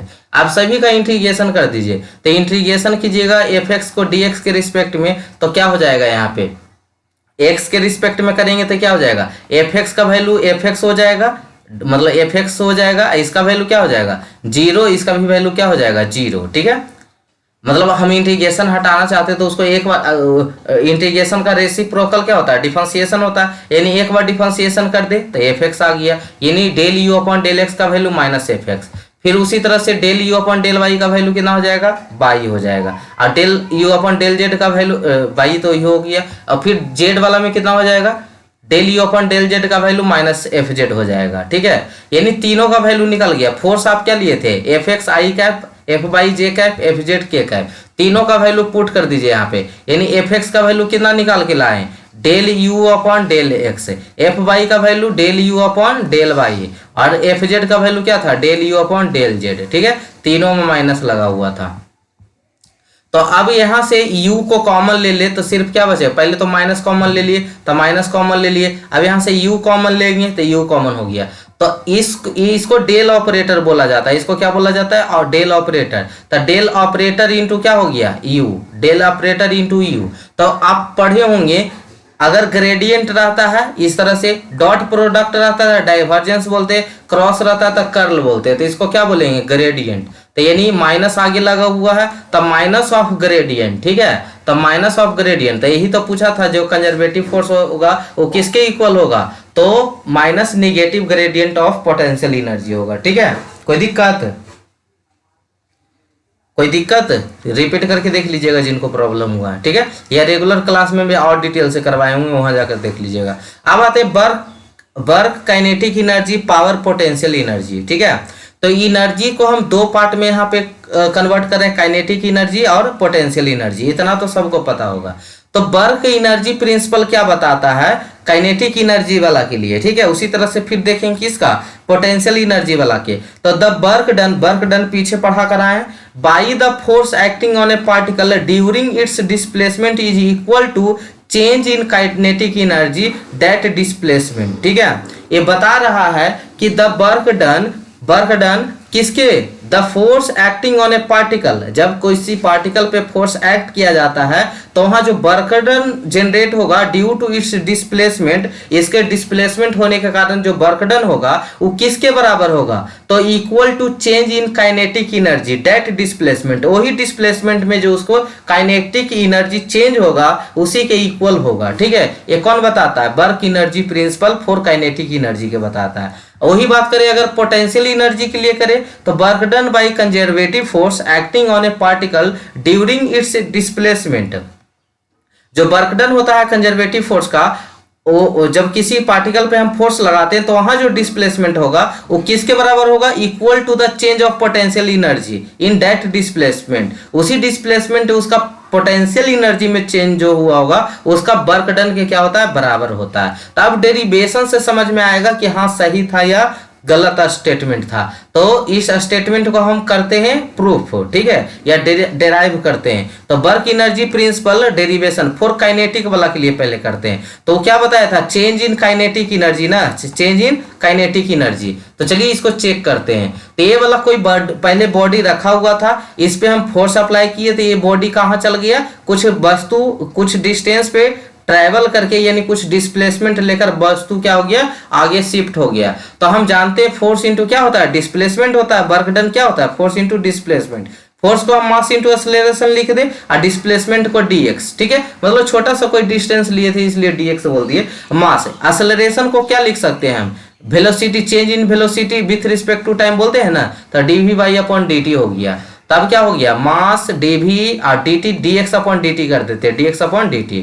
तो dx अपॉन dt क्या कहलाता है, वेलोसिटी कहलाता है। dx अपॉन dt क्या कहलाता है, डिस्प्लेसमेंट को अगर टाइम के रिस्पेक्ट में हम डिफरेंशिएट कर देते तो वेलोसिटी कहलाता है। दोनों तरफ आप क्या कर दीजिए, इंटीग्रेशन कर दीजिए, मास कांस्टेंट था बाहर निकल गया और जो वेलोसिटी होगा इनिशियल टू फाइनल होगा। तो यहाँ पे जो वर्क डन होगा फर्स्ट मतलब इनिशियल टू फाइनल यानी वर्क डन 1 2 जो होगा कितने किसके बराबर होगा, तो मास बाहर v का करेंगे तो v स्क्वायर अपॉन 2 और लिमिट कितना v1 से v2। तो work done is equal to mass into v2 का होल स्क्वायर माइनस बटा 2 माइनस v1 का होल स्क्वायर बटा 2। तो इसी को हम अगर गुना कर दे तो क्या हो जाएगा, half mv square. Kinetic energy क्या कहलाता था, हाफ mv स्क्वायर होता है। तो इनिशियल यानी फर्स्ट बॉडी या सेकेंड बॉडी अगर लेते हैं यानी इनिशियल जगह था और फिर जाके फाइनल जगह, तो ये क्या हो गया, जो फाइनल था माइनस इनिशियल, तो इसी को हम बोल रहे हैं क्या, ये क्या है, काइनेटिक एनर्जी है। तो चेंज इन काइनेटिक एनर्जी, तो वर्क डन किसके बराबर है, काइनेटिक एनर्जी जो चेंज किया है उसके बराबर है, ठीक है। तो यही वाला था प्रूफ करना, तो हो गया। अब आते हैं इसको, उसको लिख सकते हैं ना काइनेटिक एनर्जी, तो काइनेटिक एनर्जी 2 यानी फाइनल वाला इनिशियल वाला, तो इसी को हम चेंज इन काइनेटिक एनर्जी बोलते हैं, यानी वर्क डन किसके बराबर, चेंज इन काइनेटिक एनर्जी के बराबर, ठीक है। तो valid for conservative and non conservative force दोनों के लिए हो सकता है। लेकिन पोटेंशियल एनर्जी की बात करते हैं तो चेंज इन पोटेंशियल एनर्जी, तो इसमें पोटेंशियल एनर्जी हाइट पे हम देखते हैं कि यहाँ पे mgh1 है तो यहाँ पे कुछ हाइट पे ऊपर क्या हो गया, mgh2 हो गया। तो इसको करेंगे तो वही हो जाएगा माइनस mg, हमको तो h पूरा कंफर्म नहीं मालूम है तो वही कुछ छोटा सा डिस्टेंस ले लेते हैं h, फिर इसको इंटीग्रेशन कीजिए, इंटीग्रेशन करने के बाद minus mgh h2 limit put करेंगे तो क्या हो जाएगा, चलिए करके दिखाते, नहीं तो आपको लगेगा कि जल्दी जल्दी भगा दिए। देखिए यहाँ पे इसका इंटीग्रेशन करेंगे तो वर्क का करेंगे, लिमिट क्या, final to initial, initial to final, नीचे में इनिशियल ऊपर गया होगा तो फाइनल, ठीक है। तो इनिशियल टू फाइनल और तो इसका वैल्यू क्या हो जाएगा, mg तो कांस्टेंट है बाहर निकल जाएगा, dh यहाँ पे है वेरिएबल तो उसका हो जाएगा, h का क्या होता है, dh का अगर हम इंटीग्रेशन करेंगे तो h हो जाएगा, लिमिट h1 से h2 है तो पहले अपर लिमिट कितना है, h2 है तो h2 माइनस h1 हो जाएगा। अब गुना कर दीजिए तो माइनस mgh2 हो जाएगा और माइनस माइनस प्लस mgh2 हो जाएगा। तो ये पोटेंशियल एनर्जी फाइनल का हो गया, इनिशियल का हो गया। तो ये भी तो चेंजेस ही बता रहा है ना, ये भी तो चेंजेस ही बता रहा है ना। तो ये कितना हो गया, पोटेंशियल एनर्जी में चेंज हो गया, वर्क डन के बराबर हो गया। आई होप क्लियर हो गया। ये सिर्फ और सिर्फ कंजर्वेटिव फोर्स के लिए होता है। तो काइनेटिक एनर्जी वाला दोनों के लिए होता है, conservative force non conservative force दोनों के लिए। ये ओनली किसके लिए होता है, नॉन कंजर्वेटिव फोर्स के लिए होता है, सॉरी ये कंजर्वेटिव फोर्स के लिए होता है। नेक्स्ट क्वेश्चन देखते हैं, इम्पैक्ट। इम्पैक्ट क्या होता है, तो collision of two body in such a way that it will act a large amount of force for short interval of time. Line of impact को समझते हैं, जैसे दो बॉडी कोलिजन करता है ना, एक सेकेंड, दो बॉडी कोलाइड करता है एक साथ, एक सेकेंड पेन उठाने दीजिए। हाँ देखिए, ये फर्स्ट बॉडी हो गया, ये सेकेंड बॉडी हो गया। तो जो कॉमन पॉइंट होगा ना और इससे जो नॉर्मल लाइन खींचे होंगे, जो लाइन गया होगा उसी को हम क्या कहते हैं, लाइन ऑफ इम्पैक्ट कहते हैं। तो common normal on point of contact between two colliding bodies, जहां पे दो बॉडी कोलाइड किया है जिस पॉइंट पे, उस पे एक नॉर्मल पॉइंट खींचिए, नॉर्मल लाइन खींचिए, उसी लाइन को क्या कहते हैं, यानी उसी लाइन के अक्रॉस, तो उसको हम लोग क्या कहते हैं, लाइन ऑफ इम्पैक्ट कहते हैं। तो ये अगर एक टाइजेंट लिए होंगे तो कॉमन टाइजेंट हो गया, इस पॉइंट को पॉइंट ऑफ एप्लीकेशन बोलते हैं, ठीक है।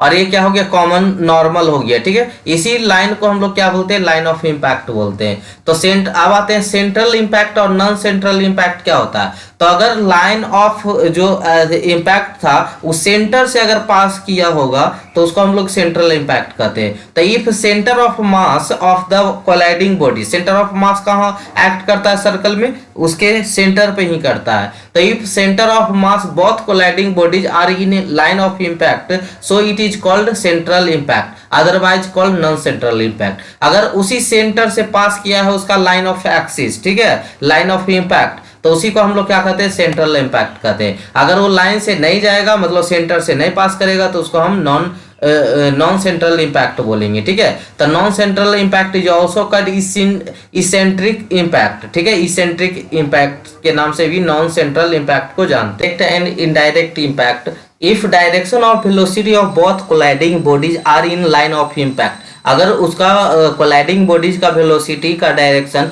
लाइन ऑफ इम्पैक्ट में है तो then it is called direct impact.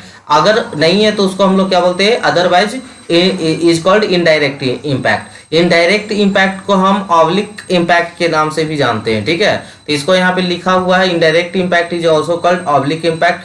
For impact, impact के लिए बिकॉज ऑफ नो, यहाँ पे कोई एक्सटर्नल फोर्स नहीं होता है, तो इम्पल्स भी यहाँ पे क्या होगा, जीरो होगा। और जीरो होगा तो मोमेंटम क्या होगा, कंजर्व होगा, ठीक है। यानी इनिशियल मोमेंटम किसके बराबर होगा, फाइनल मोमेंटम के बराबर होगा। तब principle of conservation of momentum. Question number 14 देखते हैं, जो बहुत ही इंपॉर्टेंट क्वेश्चन है। लगभग जो भी भेजे थे मॉडल पेपर सभी में एक क्वेश्चन था। Derive the expression of the natural frequency for free torsional vibration. Free torsional vibration को आपको क्या करना है, उससे मतलब फ्रीक्वेंसी फाइंड आउट करना, उसी का डेरिवेशन है। Derive the expression of natural frequency for, किसके केस में, फ्री टॉर्सनल वाइब्रेशन के केस में। तो पहले तो हम लोग समझ लेते हैं थोड़ा सा कि फ्री टॉर्सनल वाइब्रेशन होता क्या है, ताकि हम लोग को और न्यूमेरिकल समझने में, डेरिवेशन समझने में क्लियर हो जाए। तो ये एक आपका शाफ्ट लगा हुआ है, शाफ्ट है जिसमें नीचे क्या है, एक डिस्क लगा हुआ है, यानी पुल्ली जिसको बोलते हैं। तो ये डिस्क है, ये डिस्क सर्कुलर है। और सर्कुलर के अगर हम फ्रंट व्यू से देखते हैं तो क्या दिखता है, अगर कोई भी सर्कल को हम फ्रंट व्यू से देखते हैं तो एक रेक्टेंगल दिखता है। ऐसा ईजीडी में पढ़े थे। तो इससे मतलब नहीं है, बस ये आपको लगे कि सर बोल रहे हैं सर्कुलर लेकिन यहाँ रेक्टेंगल है, तो ये फ्रंट व्यू पोर्शन दिखाया जा रहा है। तो ये फ्रंट ऐसे है, इसका मेन अगर आप फिगर देखेंगे ऐसे करके रहता है, ठीक है। ये शाफ्ट है, यहाँ पे ये शाफ्ट है, ठीक है। और नीचे में क्या लगा हुआ है, डिस्क लगा हुआ है। अब इसको क्या करना है, रोटेट करवाना है टॉर्क लगाकर, ठीक है। तो समझिएगा, सुनिएगा कि फ्री टॉर्सनल वाइब्रेशन होता क्या। तो जब हम किसी भी ऑब्जेक्ट पे, जैसे डिस्क है, वहाँ पे टॉर्क लगाते हैं, तो ये बॉडी, अगर हम इस पे टॉर्क लगाएंगे तो ये बॉडी क्या करेगा, रोटेट होना स्टार्ट करेगा, या टर्न या रोटेट होना स्टार्ट करेगा।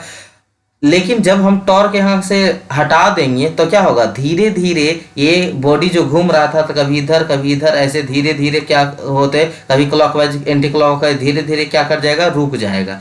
तो उस टाइम जो वाइब्रेशन जनरेट होगा इसके अंदर, उसी को हम लोग क्या कहते हैं, फ्री वाइब्रेशन कहते हैं। जो 3 तरह के होता है, लॉन्गिट्यूडनल वाइब्रेशन होता है, ट्रांसवर्स वाइब्रेशन होता है, और टॉर्सनल वाइब्रेशन होता है। तो उसी टॉर्सनल यानी फ्री टॉर्सनल वाइब्रेशन की बात कर रहे हैं हम लोग, मतलब उसको डिराइव करेंगे। तो यहाँ पे देखिएगा कि ये जो शाफ्ट है, ये शाफ्ट है, अगर ये इस डायरेक्शन में, क्लॉकवाइज डायरेक्शन में क्या करेगा, रोटेट कर रहा था, डायरेक्शन क्लॉकवाइज में क्या कर रहा था, रोटेट कर रहा था, ठीक है। तो इसके अपोजिशन में एक इनर्शिया टॉर्क अप्लाई होगा, ठीक है। अगर ये क्लॉकवाइज हो रहा है, घूम रहा है, किसी जैसे हम लोग चलते ही हैं ना, तो मोशन करते हैं तो उसको अपोजिशन एक फोर्स लगता है ना हम लोग को, जिसका फ्रिक्शन फोर्स कहते हैं। उसी तरह से यहाँ पे क्या लगेगा, इनर्शिया फोर्स, इनर्शिया टॉर्क यहाँ पे क्या होगा, अपोज करेगा। उसका वैल्यू कितना होगा, तो उसका वैल्यू आई इंटू कितना होगा, थीटा डबल डॉट का मतलब डबल डिफरेंशिएशन, ठीक है। यानी इसको हम बोल सकते हैं ऐसे, जैसे अगर मान लीजिए एक्स डबल डॉट को हम लोग क्या बोलते थे, ऐसे पढ़ते थे ना वहाँ एम एक्स डबल डॉट, तो एक्स डबल डॉट को क्या पढ़ते थे कि d2x/dt स्क्वायर, मतलब एक्सेलरेशन। एक बार क्या होता है, वेलोसिटी होता है, दूसरा बात क्या, अगर एक बार डिस्प्लेसमेंट को हम लोग डिफरेंशिएट करते हैं टाइम के रिस्पेक्ट में तो क्या देता है, वेलोसिटी, या दूसरा बार में क्या देता है, एक्सेलरेशन। तो उसी तरह से यहाँ पे एंगुलर वेलोसिटी, एंगुलर एक्सेलरेशन हो जाएगा यहाँ पे। तो आई इक्वल टू क्या हो जाएगा, d2θ/dt स्क्वायर। पहला केस हो गया क्लियर, किन्हीं को कोई दिक्कत नहीं। दूसरे केस में देखते हैं कि ये शाफ्ट है, तो शाफ्ट एक खुद इलास्टिक बॉडी है, तो इसका खुद का अपना भी स्टिफनेस है, उसके वजह से यहाँ पे जो टॉर्क लगेगा उसको हम लोग किस तरह से लिख सकते हैं, restoring force Q into theta. ये एक्सेलरेटिंग फोर्स क्या हो गया था, I into theta double dot, जिसको हम लोग D two theta upon D T square के लिखे। अब ये दोनों को इक्वल कर दीजिए, the storing force is equal to accelerating force, तो minus Q theta is equal to I D two theta upon D T square. इसको अरे ज़्यादा कुछ है कहाँ, रीस्टोरिंग फोर्स है, एक्सेलरेटिंग फोर्स है, दोनों को इक्वल कर दीजिए, कहानी सॉल्व हो गया। तो यहाँ पे माइनस क्यू थीटा इज उधर जाके क्या हो जाएगा, प्लस क्यू थीटा हो जाएगा, क्यू इंटू थीटा हो जाएगा, plus I D two theta upon D T square equal to zero. अब दोनों तरफ आई से डिवाइड कर देते हैं मोमेंट ऑफ इनर्शिया से, तो इसमें डिवाइड कर देंगे आई से, इसमें डिवाइड कर देंगे आई से, तो आई से आई कैंसिल आउट हो गया, d two theta upon D T square plus q theta बटा आई इक्वल टू जीरो। इस इक्वेशन का यूज कर रहे हैं the fundamental equation of the simple harmonic motion, d two theta upon D T square plus omega square theta equal to zero. अब ये इस equation number 4 है, इक्वेशन नंबर 3 को क्या कर दीजिए, कंपेयर कर दीजिए, ठीक है। वैसे इसको D'Alembert principle summation of inertia torque plus external torque is equal to zero पे भी अप्लाई करके बना सकते। तो ये दोनों को इक्वल कर दिए, तो इक्वल करने से क्या हो जाएगा, d two theta upon D T square क्या हो जाएगा, कैंसिल आउट हो जाएगा, तो q theta upon I equal to क्या, ओमेगा स्क्वायर थीटा बचेगा, तो थीटा से भी थीटा कैंसिल आउट हो गया, बचेगा omega square equal to q upon I, तो ओमेगा इजकल टू क्या हो जाएगा, under root q upon I. Time period equal to आप जानते होंगे, टी इजकल टू क्या होता है, 2 पाई ओमेगा, क्या होता है 2 पाई ओमेगा, और फ्रीक्वेंसी क्या होता है 1 अपॉन टी होता है। तो यानी सबसे पहले हम लोग क्या करते हैं यहाँ पे कि टाइम पीरियड निकालते हैं, जिसका वैल्यू क्या हो गया 2 पाई अपॉन ओमेगा। अब यहाँ पे इसका वैल्यू निकाल लिए, टाइम पीरियड का वैल्यू 2 पाई अपॉन ओमेगा। अब क्या करते हैं यहाँ पे कि ओमेगा का वैल्यू पुट कर देते हैं, ओमेगा का वैल्यू कितना है, under root q upon I, जो हम लोग निकाल के लाए under root q upon I, यहाँ पे पुट कर देंगे ओमेगा का वैल्यू, तो यहाँ पे कितना हो जाएगा 2 पाई अपॉन ओमेगा का value under root q upon I, तो टाइम पीरियड कितना आ गया 2 पाई अंडर रूट, ये ऊपर जाएगा ना पलटेगा, गुना ऐसे रहता है ना 2 पाई अपॉन, जैसे 3/2 रहता था, क्या करते इसको हम भेजना चाहते तो 2/3 कर देते, तो उसी तरह से आई बटा क्या हो गया क्यू हो गया। लेकिन हमको फ्रीक्वेंसी निकालना था, नहीं तो टाइम पीरियड निकला, तो फ्रीक्वेंसी इक्वल टू क्या होता है 1 अपॉन टाइम पीरियड होता है, तो यानी 1 अपॉन टाइम पीरियड का value 2 pi under root I upon q, तो यही आपका हो गया, फ्रीक्वेंसी निकल गया। यानी यहीं तक आपका क्वेश्चन पूछा था क्या कि derive the expression of natural frequency for free torsional vibration, ठीक है। तो फ्री टॉर्सनल वाइब्रेशन के लिए जो फ्रीक्वेंसी का फॉर्मूला वो क्या होगा, तो यही है 1/2 pi under root q upon I. अब वैल्यू दिया रहेगा तो आप पुट करके बना भी सकते, क्वेश्चन करवा देंगे, डोंट वरी। अब आते हैं हम लोग क्वेश्चन नंबर 15 पे, state of law of conservation of momentum.